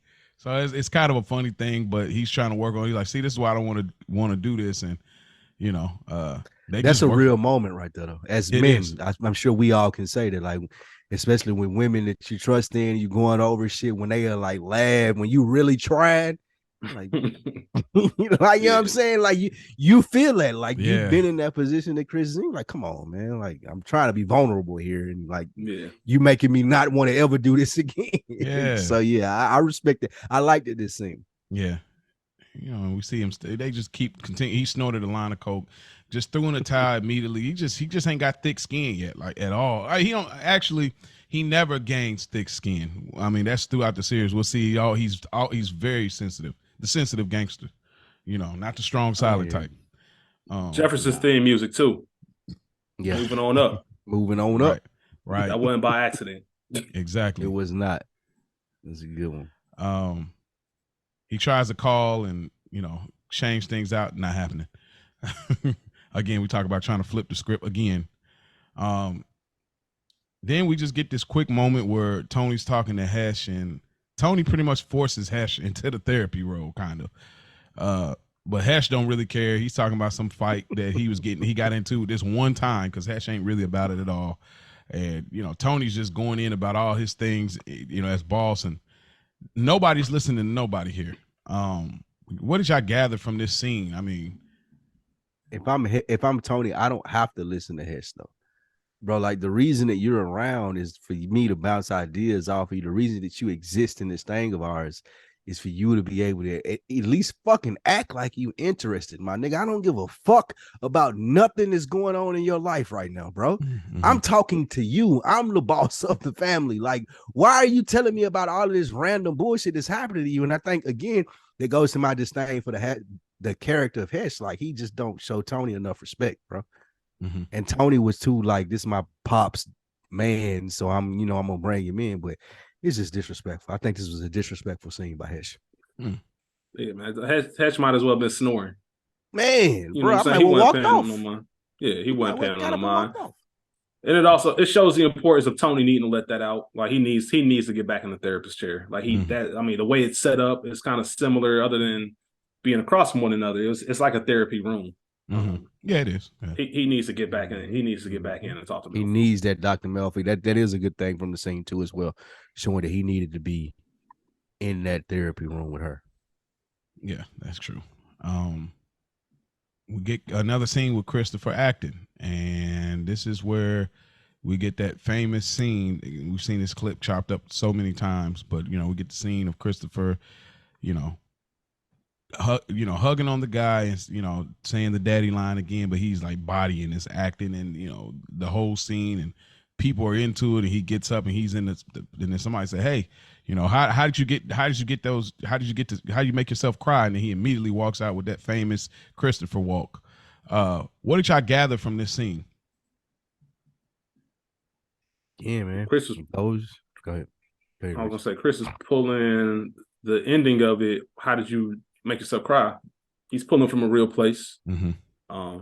We know the Dickie Moltisanti, even in season 2, is not necessarily that prevalent. Mm-hmm. That's a big thing for Chris, man. Him not knowing his dad growing up, him growing up without him. Him kind of, we look at Chris in his acting class, and we talked earlier, what is he trying to do? He's trying to escape, see what he's really good at. I think a lot of that came in when he was drawn for that inspiration. Like, damn, what would my life be like if my pops was here and I could have some moments where I can be vulnerable? I try to cry in front of Adriana, she laughing at me. Like, maybe if I had my old man around, I can tap into that a little bit more. And he was kind of lost in the moment because I really think he would love to feel what that was like. Yeah. Right. To be able to double down into that. Like this right here, being able to tap into that space, making people buy into me as an actor 100%. I think you're right, Rich. He would have loved to like be in that space, in that field. But he knew running out of there, like this ain't even possible. Because when people start asking where you get this from, I gotta start referencing that real shit. Yeah. And it shows too that like Chris can't go here. Like this is not, you can't go here. We all looked at actor interviews, and you can't, this is not a place that you like, it's and cut, let's shoot it again. Like Chris would have never been built to do this again, because that, like you said, it was a real place he was coming from. So he would have never been able to do this again and do it again. Nah, it ain't never gonna happen. Like that was a release that he needed, that he probably didn't know he needed, and it was very hard to deal with. And so that was one side of his issue. We'll later in the other scene, we'll see the other side of the issue. So, but great scene nonetheless. Chris does his thing, and shouts out to Michael Imperioli for acting inside of acting. It's always the dopest when people got to act inside of acting. So shouts out to Barry Michael. did a really good job of that on HBO too. Y'all watch that. Oh yeah, There's a lot of parallels between this episode and Barry. And Barry, bro, this made me just think of that. Bro, when Chris was storming off, there was a scene like that exactly in Barry. I'm wondering if they stole it from The Sopranos. Bro, I just made a clip. You probably seen it online, Rick. I just made a clip. I chopped it up in the form of Barry and called it Chrissy. I said this is like the origin of Barry, just being funny or whatever. But I do think that there's a lot of similarities there. Yeah. Thanks. So yeah. Big P, first, Furio's new job. Furio's in the back of Vesuvio's. He got the cigarette. The ash is this close to falling in the mozzarella. And, he's getting it popping, and then he eventually goes and sits down. And then smoking cigarettes in the big kitchen was crazy. I bet that cheese fire. You know how it is when it's like when it's bad stuff around, that's when the food be the best, right? You know how it, but yeah, he's doing that and making the mozzarella, and then he goes and sit down for the meeting of the minds, and asks Big P to leave, and Big P looks around, he try to play it off like I'm eating, but they're like, nah, you got to go, bro. And I imagine Big P mad triggered. Why was he even at the meeting? I wonder if he had to leave when Johnny got there. I think it was just kind of subtle, like we're eating, but Paulie hadn't revealed that there's a meeting that's about to happen. But what I'm saying is, why would they even invite Big Pussy? They knew Johnny was coming. They knew it was a dinner that they were having so they could have this meeting. So why would Pussy even be there if he wasn't privileged to the information that they were about to speak to? I think this is I feel Pussy being a certain time. Like, y'all brought me over here. We having lunch. Like, y'all asked me to get up and leave. Like, what? Well, yeah, because I don't think Paulie revealed that this was going to be a meeting. He knows it. I don't think the meeting. No, I get what you're saying. You're right in that sense. But again, if I'm Pussy, why am I even here? I don't want to hang out with you niggas and have lunch. Like, what the fuck y'all have me here for if I got to leave when the business is being discussed? Which is even more of a slap to the face. It is a slap to the face, but it's like almost more so like, whoa, I thought we were just coming here to eat. Y'all having a meeting? Like, I think it's more of, and then it's like, oh, now I gotta go now, so I'm not a part of this thing. You know what I'm saying? So but I ain't coming to eat with y'all niggas. Exactly. So it's like, oh, okay. So you were good with me up until this point, and then you bring in Furio, who needs a nickname badly. According to Big P, and Paulie tells her, hey, keep this warm for him, will you? And then they begin to discuss the meeting. So Rich, what are some things that you gathered from, Big P and even the interaction between Big P and Johnny Sack? Really interesting interaction. The more I look at this episode and think about it, I think P didn't want to get up because he knew he had a wire on. I think P might have had a wire on in the scene. Yeah, he was definitely trying to snitch. Yeah, he didn't want to get hugged and patted down and the potential of that going on. Yeah, it was definitely forgot about that. Good pick. Great call. I've always been like spiking this. If you know you handling business, why is P with you? Mm-hmm. I get the aspect of, hey, take this ride with me, whatever, because they are eating dinners, just them two. Mm-hmm. And then Johnny comes up and he kind of gives them the dismissive. Because if I'm Paulie, I know how P's gonna take that. Mm-hmm. So it's either deliberate. Either Tony told me to set it like this, or I'm just completely unaware. But like if I've been on the outside or I've been on the inside, and there's nothing worse than being equals, and then one person kind of gets that promotion. And now he's looking at you a little bit different. Got a little pull over you. Man can tell you, hey, bro, go do this for me. Like, exactly. Like 5 minutes. Like, just go ahead. And what you gonna say? No, right. You gotta leave, dog. Not only is it your man's, y'all came up together, but now he got a little bit more rank over you, so you can't even really just like be like, what, nigga? Like, who you talking to? That was a wild scene right there. And y'all just brought new buddy over. And now it's a nigga that ain't gotta leave. It's a nigga that's sitting right here who got less rank than me. And man, this dude over here cooking cheese, bro. Like, so like that speaks a lot to where they held pussy at after the and rightfully so though. I was just about to say when a motherfucker like you think a motherfucker going to the feds on you, this is rightfully like these are proper precautions that are being made. I just wonder had they been like I think I would have just boxed pussy all the way out. Like, bro, like I ain't even come to pick you up. Like, you got to figure out we at Silvio's. Whether he was snitching or not, he has to understand he's put himself in that situation. Yes, facts. Like, bro, you went missing. Boy, a long time, and nigga, nobody heard from you. You can't do this in what we do. Like, you lucky you still even being invited to dinner. Facts. Like, so you have no say. We can say whatever to you. Like, we gonna hold on to this for a long time. Like, bro, you went missing a couple times. You've been acting funny. That's what it is. Yep. Yeah, he kind of tried to charm his way back, and it worked to get back in, but it ain't work enough to think that you was fully in the work because you are homie, but it don't work on a business sense. But I think that it's funny. Big P tried to kind of little bro Furio, try to have him like, pour his wine, try to kind of get it off, get that last little bit like, yo, I'm over you, but you really not, and it's just an interesting look how they all looking at him. He just like, all right, man.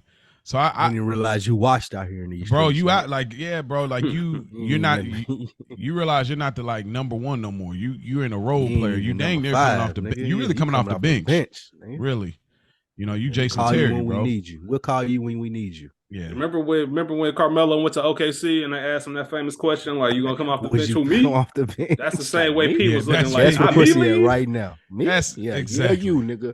You're coming off the bench. Absolutely. This guy, 2 thumbs, and this guy. But yeah, that's I think that's all. But I do like how Paulie was conducting himself, and I did like how Johnny Sack embraced Furio. That was like kind of like, whoa. Oh, you from? How you doing? He was like, oh yeah, y'all come from the, you know what I mean? Y'all come from that, you know what I mean? I wish I had you up on my side. Boy, he said if I wasn't with New York, you know what I mean? Because I got the squad, so we good. But dog, if I could, I would definitely get, man. And then it's like, man, I got even more respect for Tony. He pulled this big play off. He got a friend of ours from over there. What kind of transaction did Tony put together? Come on. Mm-hmm. I just thought of one more thing too with P. Not only is P blocked out from mob activity, he blocked out from the feds too. Because now you don't even have access to these meetings to give them information. Ain't nothing that you can learn here. So yeah, what do we need you for? Like you just in this no man's land. Facts. We get Big P talks to the Skip FBI officer, and they're having a conversation, and they're both kind of having a complaint party like most of us do at the workplace. And to me, it kind of shows that similarity that I talked about Melfi earlier, where it's like we're not that much different. You know what I'm saying? This reminded me of Hesh and Tony. Like not really. Yeah, neither one of them listen to each other. Yeah, both of them complaining about their fucking jobs, like nigga. Yeah, I feel like there was a little more care here, you know. But they definitely, it's similar. It's like nobody really cares, but yeah. What did you get from this scene? Because there's this moment he says, Silvio, I get, but Paulie, come on. Because really, Big P, if he wasn't a snitch, that was his job. Like, let's be clear. Like, Big P was that dude. But I mean, obviously, Tony is picking up on things, and that's why he didn't get the promotion. Rich, what you take from the scene? There's nothing really worse than being replaced by somebody that you feel you better than. Boy.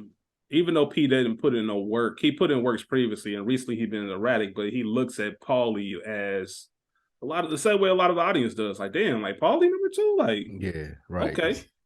This nigga? Yeah. And that drives P's disdain for what's going on. He's starting to see like the end of things. Like, all right, man, there's really no room for me in this thing of ours anymore. And obviously Skip just being Skip, that's what the feds do. They manipulate you. Like, of course, he gonna feed him anything. He sees, all right, now we getting closer and closer to the breaking point. Let's get the full flip on him. Yeah, let me go on and turn him on against all of them. Yeah, P is man, it's bad for him. It is. Yeah, it's bad for him. He's lost his value on both sides. And that's what it is, unfortunately. Yeah. We get Melfi and her therapist, Elliot, again, and she says, I'm thinking about taking my patient back. I think, I don't know if it was this scene or the one before, but she had talked about she kind of been drinking a little bit more. She put on a little weight. And he's like, you serious? Like, I don't think that's a good idea. And she's like, I feel like I abandoned him, which is a very interesting twist on how you seem to remember things. You know what I mean? Because he let her go for her safety. And she said, I feel like I abandoned him.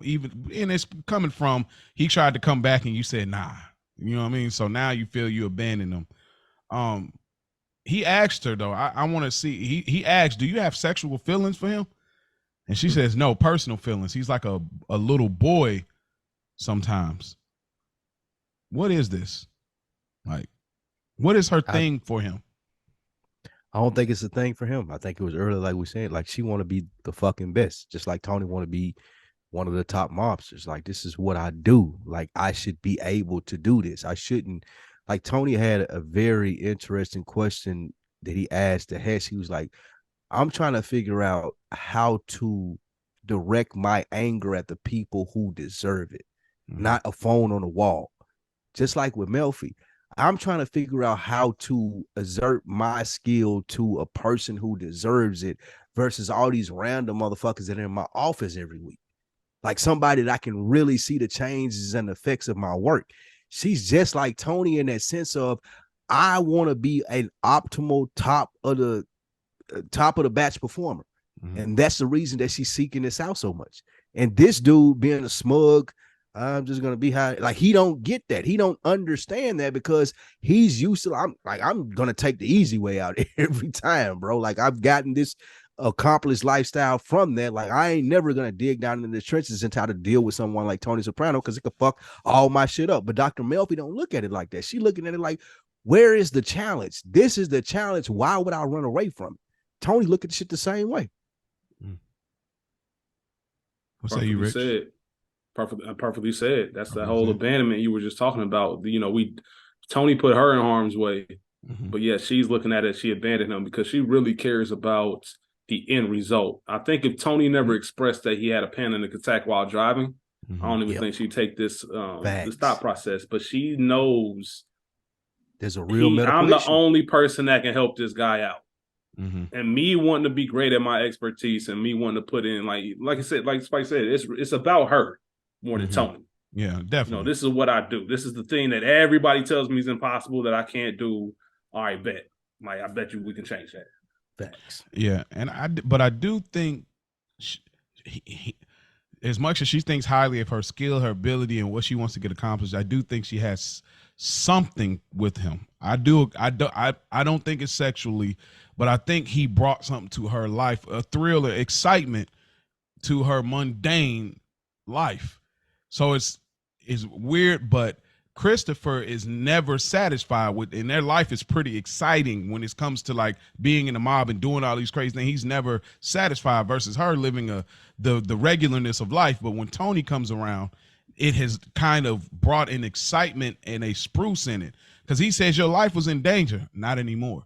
She just glossed over that like it ain't nothing.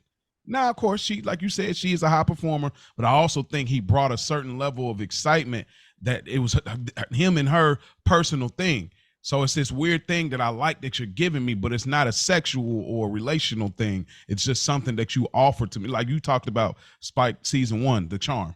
You know, everybody likes to just be around Tony. It's this charm that he has about him without actually being all the way involved in his daily affairs. So I think it is that, but I also think there's an excitement that Tony brought to her life. Even though it was dangerous, she's missing that.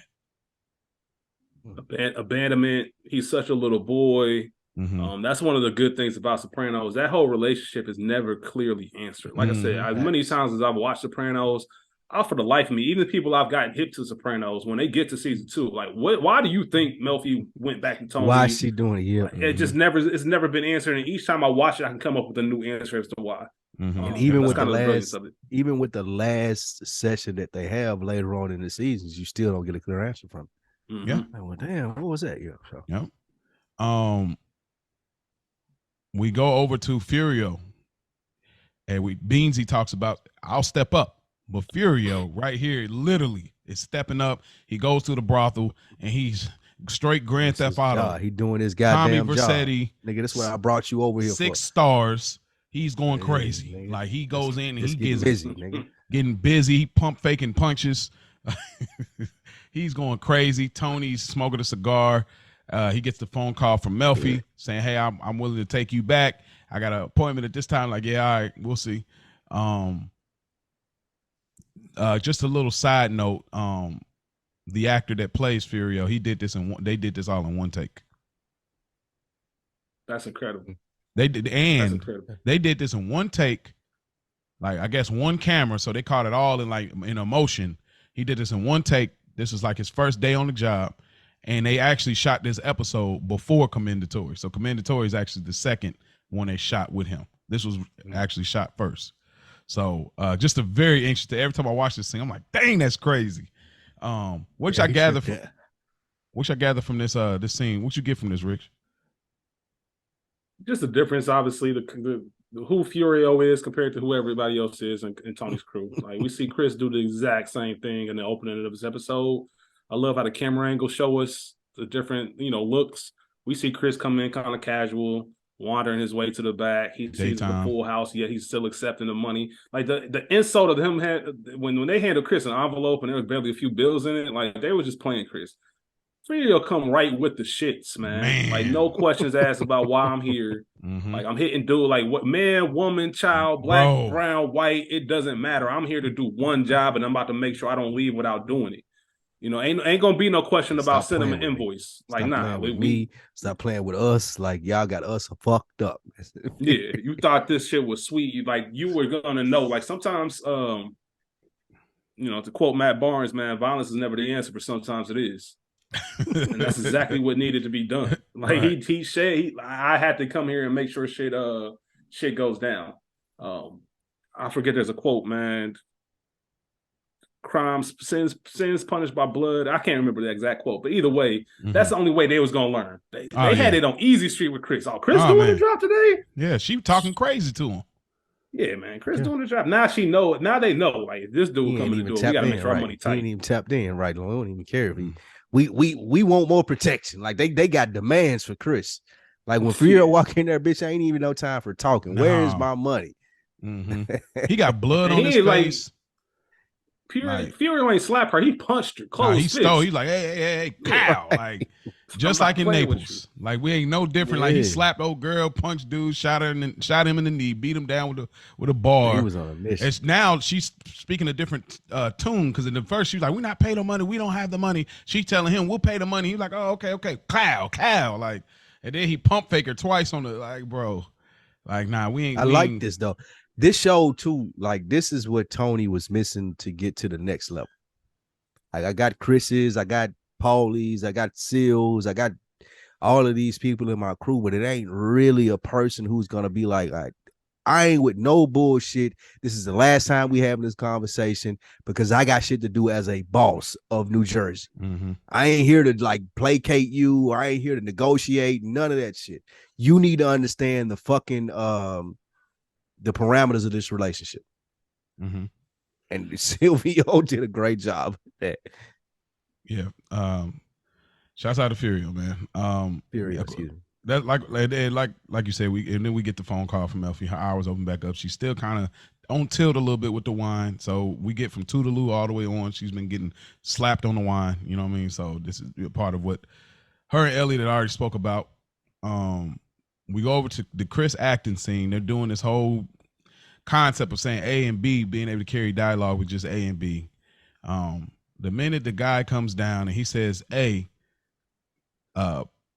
Christopher immediately hauls on him. He's going crazy.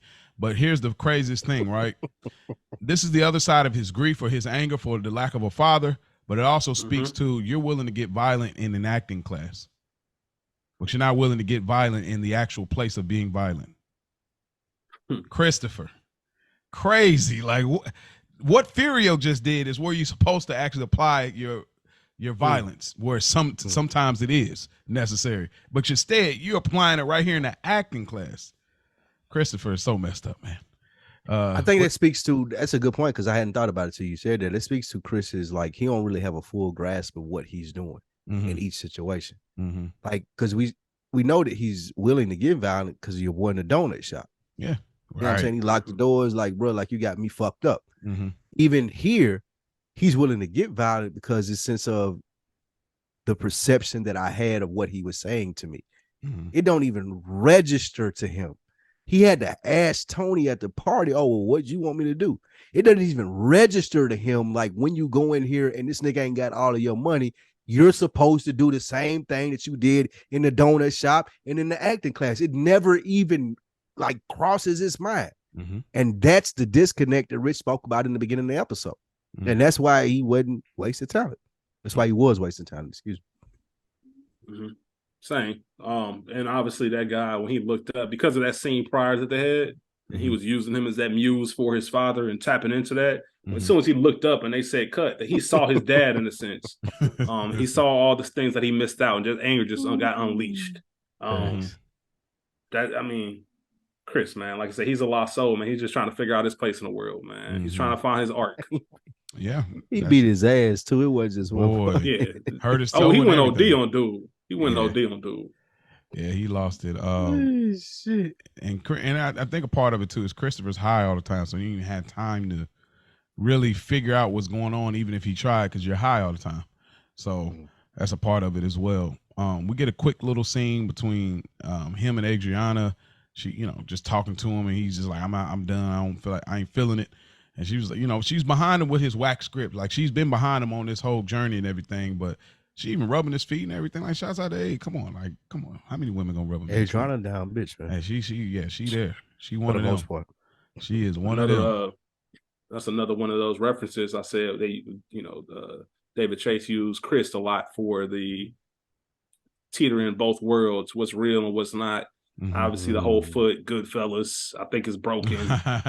Christopher Moltisanti played Spider in Goodfellas, where he's limping around, walking around with the limp with the foot. Like, that's good. Yeah, that's good. That's real good. Anything else y'all get from this scene between him and Abe? Just that he didn't deserve Abe, man. Like, every time I see shit like this, man, like, Abe was so like. We won't speak much about the future of everything, but way out of his league. I know y'all appreciate us not spoiling like that. I tell you, some people way out of his league, man. Yeah, way out of his league. But it speaks to that new generation thing you talk about. Like, while Chris is the new generation, like, I'm a mob guy, but I want everybody to know it. I want to be seen. Look at me. Look at me. She's like kind of that new age in this world too, where it's like, you know, I'm dating the new mob guy. He's fly. He got potential. He's got this. Yeah, she wanted more from him. She wanted more than he might put his hands on me a little bit, but you know, he got a great head of hair, and he, you know, just getting caught up in the superficial a little bit, but trying to pull more out of it. But yeah, what was you gonna say, Spike? I just no. Okay. Justifying having a great head of hair for beating her up is crazy though. You don't think that's a good trade-off? No. Hey, y'all, wow. I should be able to put my hands on you because my hair is great. He might put my hands on him, but he got a good great hair. You know how they try to weigh out things? It doesn't really actually be, you know, it's not a real equivalent, but they try to weigh it out with these stupid reasons in this world. That was good. Finally, we are back. I feel like we need like the Jordan music. Bam, bam, bam, bam, bam, bam, bam, bam, bam, bam. Tony, I think they might make a clip this week.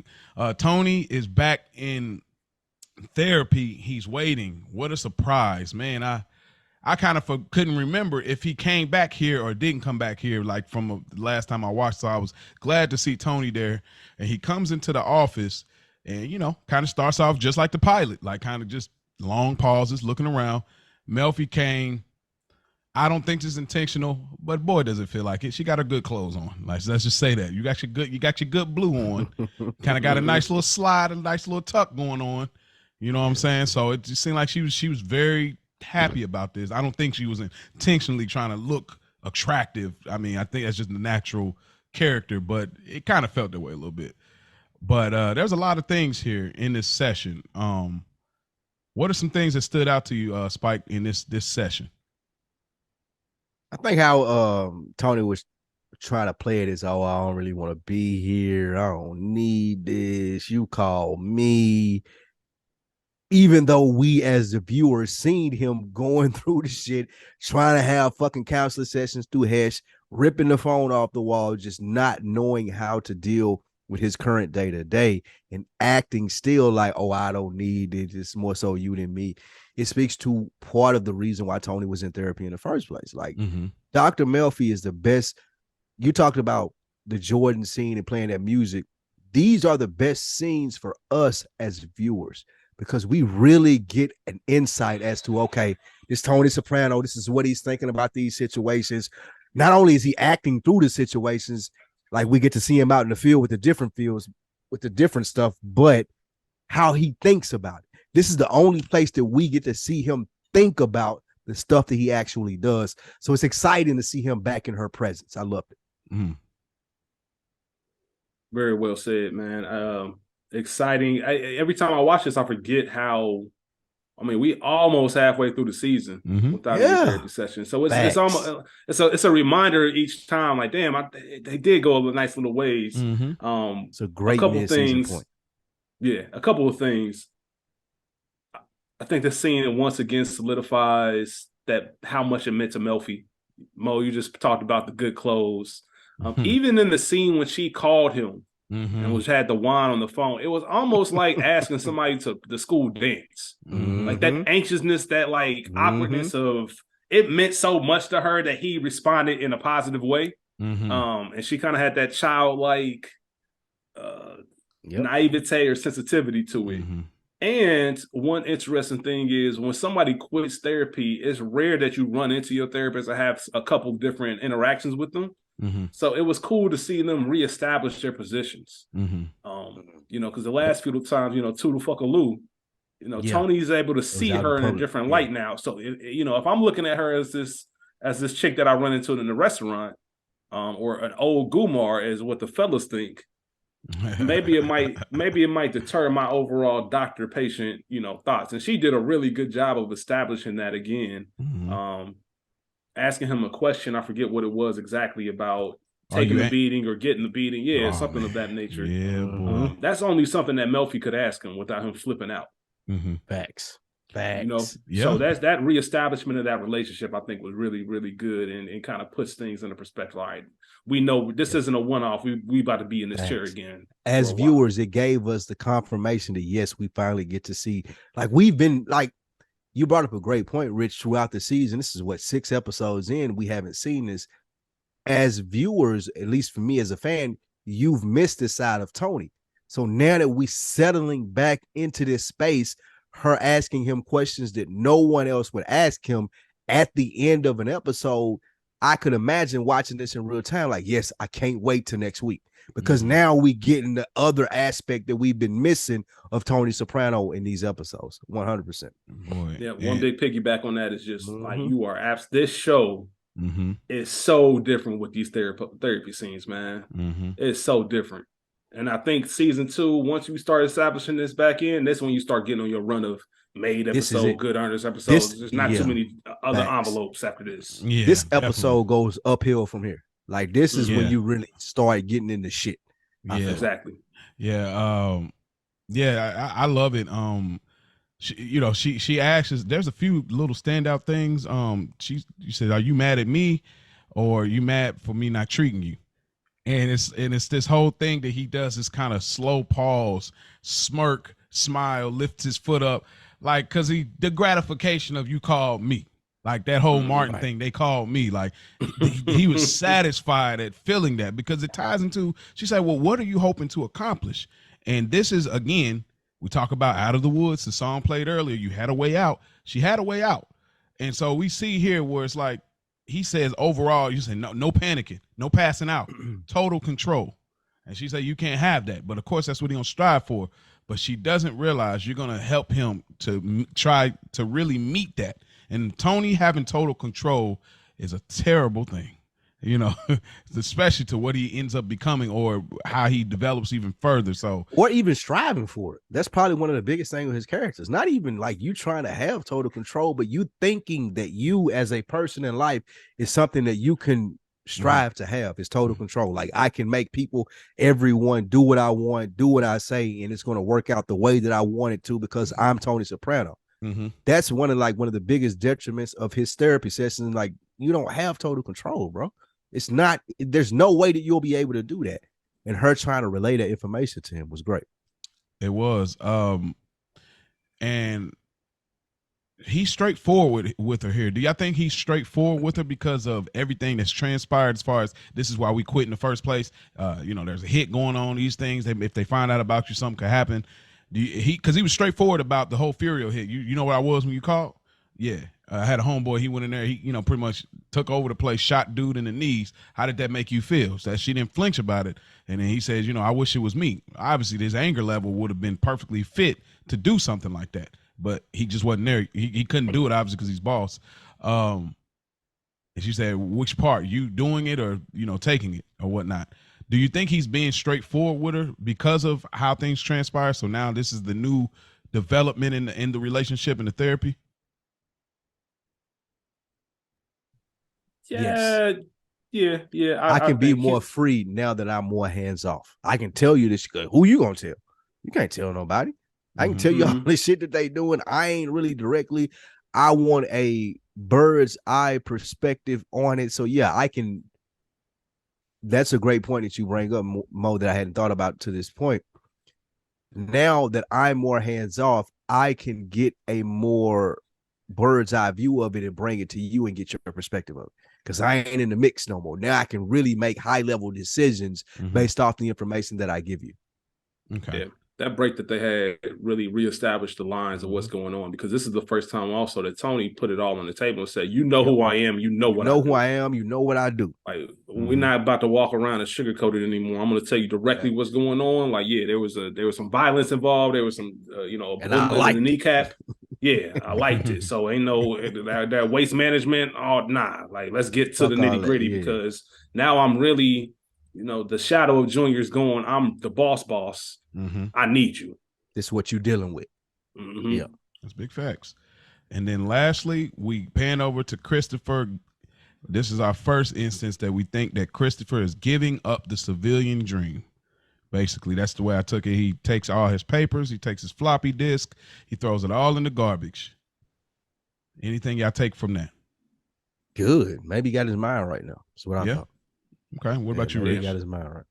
Same, man. He knows that what he had isn't working.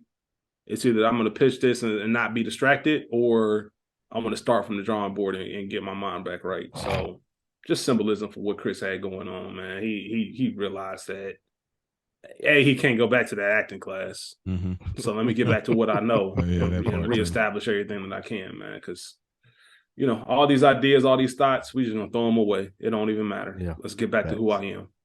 Thanks. All right. Well, before we leave this episode, y'all, we like to leave with a few rankings. So first and foremost, this episode rank. Spike Lou, what do you rank it? Is it made, a good earner, or just another envelope? This was just another envelope episode. Wow. I feel like it was a good setup for what's about to come for season 2, but there was really not a lot of, damn, that's like eye-opening. So just another envelope for me. Rich, what say you? I'm going good earner, just because normally I would give it just another envelope. Setup episodes are normally just that for me, but Tony and Melfi getting back together just plays a huge role. Us establishing who Furio is and who he's going to be. Those are two big things that just make the Sopranos world what they are. Good point. On the surface, it's just another envelope. If I was just watching this for the first time, it would be just another envelope. Part of this is me cheating, knowing what's to come, and how important this episode what is. Furio is. Yeah, you know what I mean? So I have to give it a good earner, because this is I think the Sopranos that you come, if you think about it in real time, this is the 18th episode. So it's not the show that we come to know and love, but this is like the moment where I think it turns and it becomes that. Yeah, this is the we hear. Yeah. I gotta go good earner too. It's just better than just another envelope, and especially when we get to those episodes that are really like we look at like a down neck. You know what I mean? In the first season, it's the mundane. There was no mafia stuff. Like, that's just another envelope. So when we start, and we got some later episodes, I think like people say a hit is a hit, so for me, this is definitely a good earner. It's a lot of setup, but it's a lot of impact stuff. We got some boss moves. We got some Melfi plays. We got some Tony plays. We got a little bit of everything that we love about Sopranos. We got funny moments. We got everything. Like, everything in this episode, we got it, and we didn't get it on an average level, and we even got some of the B plot characters like a Furio, like a Janice. So, Bobby, even Uncle Junior, we got a lot of stuff in this episode. Big P, the FBI, so to me, I definitely got to go good earner. Just got a lot out of this episode. Spike Lou. Oh, yeah. Yes, sir. I was just going to say, I'll tell you what, man, I'm just kind of looking at the lineup, man. We got a lot of good earners and made episodes coming up. Oh, yeah, the rest of I'm trying to reserve saying it too often, so that's why I lean towards it on this one, because it's me coming up. Like, the rest of the season about to cook. Oh, yes. So, Spike Lou. Who gets the good earner award? For me, it was Dr. Melfi. I'm not listening to the bullshit that Elliot tries to tell me and being a cuck, or like not really leaning into my perfection. My profession. I'm gonna do this. I'm gonna go after this. I'm gonna do the hard shit. I really respected that. I always respected people who like double down and like, nah, I'm finna do the hard shit. I know the easy way to go, and I know the what y'all are suggesting me to do, but I'm finna do the really hard shit and see where that takes me. Pause. Okay. Rich, what about you? Agreed. Who gets Melfi? Agreed. Dr. Melfi, man. Okay. It's so easy to put down Tony, and I originally had Tony, and then I watched it again, and I'm like, it's got to be Dr. Melfi, mainly because this really establishes how much this means to her versus how much it means to Tony. We've always looked at it on how much it means to Tony, but now we know this meant something to her, and she was able to get back in, because not only did she have to make the decision to take him back, he had to be willing to come back. And that played a big part into it as well. Step. Yep, she had to make the first steps. She got what she wanted. And usually we would look at this from Tony getting what he wants. He got Furio, he got therapy back. Like, nah, Dr. Melfi really thoughtfully, put this together, and she got back into this relationship that she needed for whatever reason. Like I said, we might never know what this important, why it was so important to her. Yeah. But yeah, she was definitely a good earner, man, and us as viewers, because these therapy sessions, incredible. Yeah, we need it. I gotta go Furio Junto. Man, that man came through. He had the ladies on his jock. The kids was loving him. You know, he came through. Oh, this is a friend of ours? Like, you got Johnny Sack from New York, like, having reverence for you. And then on top of that, your actual boss being thoroughly impressed when you go in there and you cook. Get your Grand Theft Auto on. Come on. Like, he came through and got everything. He got he got everything he was looking for. He just came through. He just put up 40 on his debut. You know what I mean? Like, as a rookie. So I think I got to give it to Furio. Spike, who gets the Broken Balls Award of this episode? Hesh bitch ass, man. Like, Hesh. Really? Yeah, man, because not only did he not pay attention to what Tony was bringing him in the sense of, like, bro, I'm just looking for some counsel here. Mm-hmm. Some outside of the box, like someone I could talk to, and turn it into like him needing counseling. But this is a power play for him. Like, if I can gain Tony's trust in these scenarios, like provide him with good insight, good information, good thought processes, but he didn't even think that. Like, it wasn't even like, it was like, fuck it to him. Like, this is beneath. To him, he was coming out like this was beneath me. Mm-hmm. And this is the boss of the fucking Jersey Mafia in your hood. Mm-hmm. How could this be beneath you? So yeah, Hesh just came off as a real dipshit to me this episode. What about you, Rich? I'm laughing because called the Broken Balls Award. I had to think of my dude on the boat, getting his nuts grabbed and get his manhood. That's perfect. But overall, it's got to be Big P. That realization that this might be the beginning of the end. I don't know where I stand in this world. I ain't no Fed. I can't do that. I'm not necessarily a mob dude anymore either. Where do I stand in all this? This is the first time he saw. Place it is right. I ain't got no. Yeah, he's in the worst position possible if you win this thing of theirs. So I got to give it to P. That's fire. I'm gonna go Uncle Junior, man. Like, you so far out of the loop, bro. Like, you can't. This is civilian like activity. Even though we got a friend of ours coming to the party, you can't even get into the house joint. You how far have you fell from grace from us having that big dog celebration season 1? It was Tony giving the, lifting the drink up like, yo, this is the boss of the family, to you can't even get to a local. It's not even a house party. You know what I mean? This is so light work and you can't even get in. It's crazy. Would you consider using Big Bobby to get up in there? Like, throwing the hand on the door, like, nah, you got me fucked up. I'm coming up in here. Like, would you even consider that if you was Junior? Nah, because you don't want to piss Tony off more.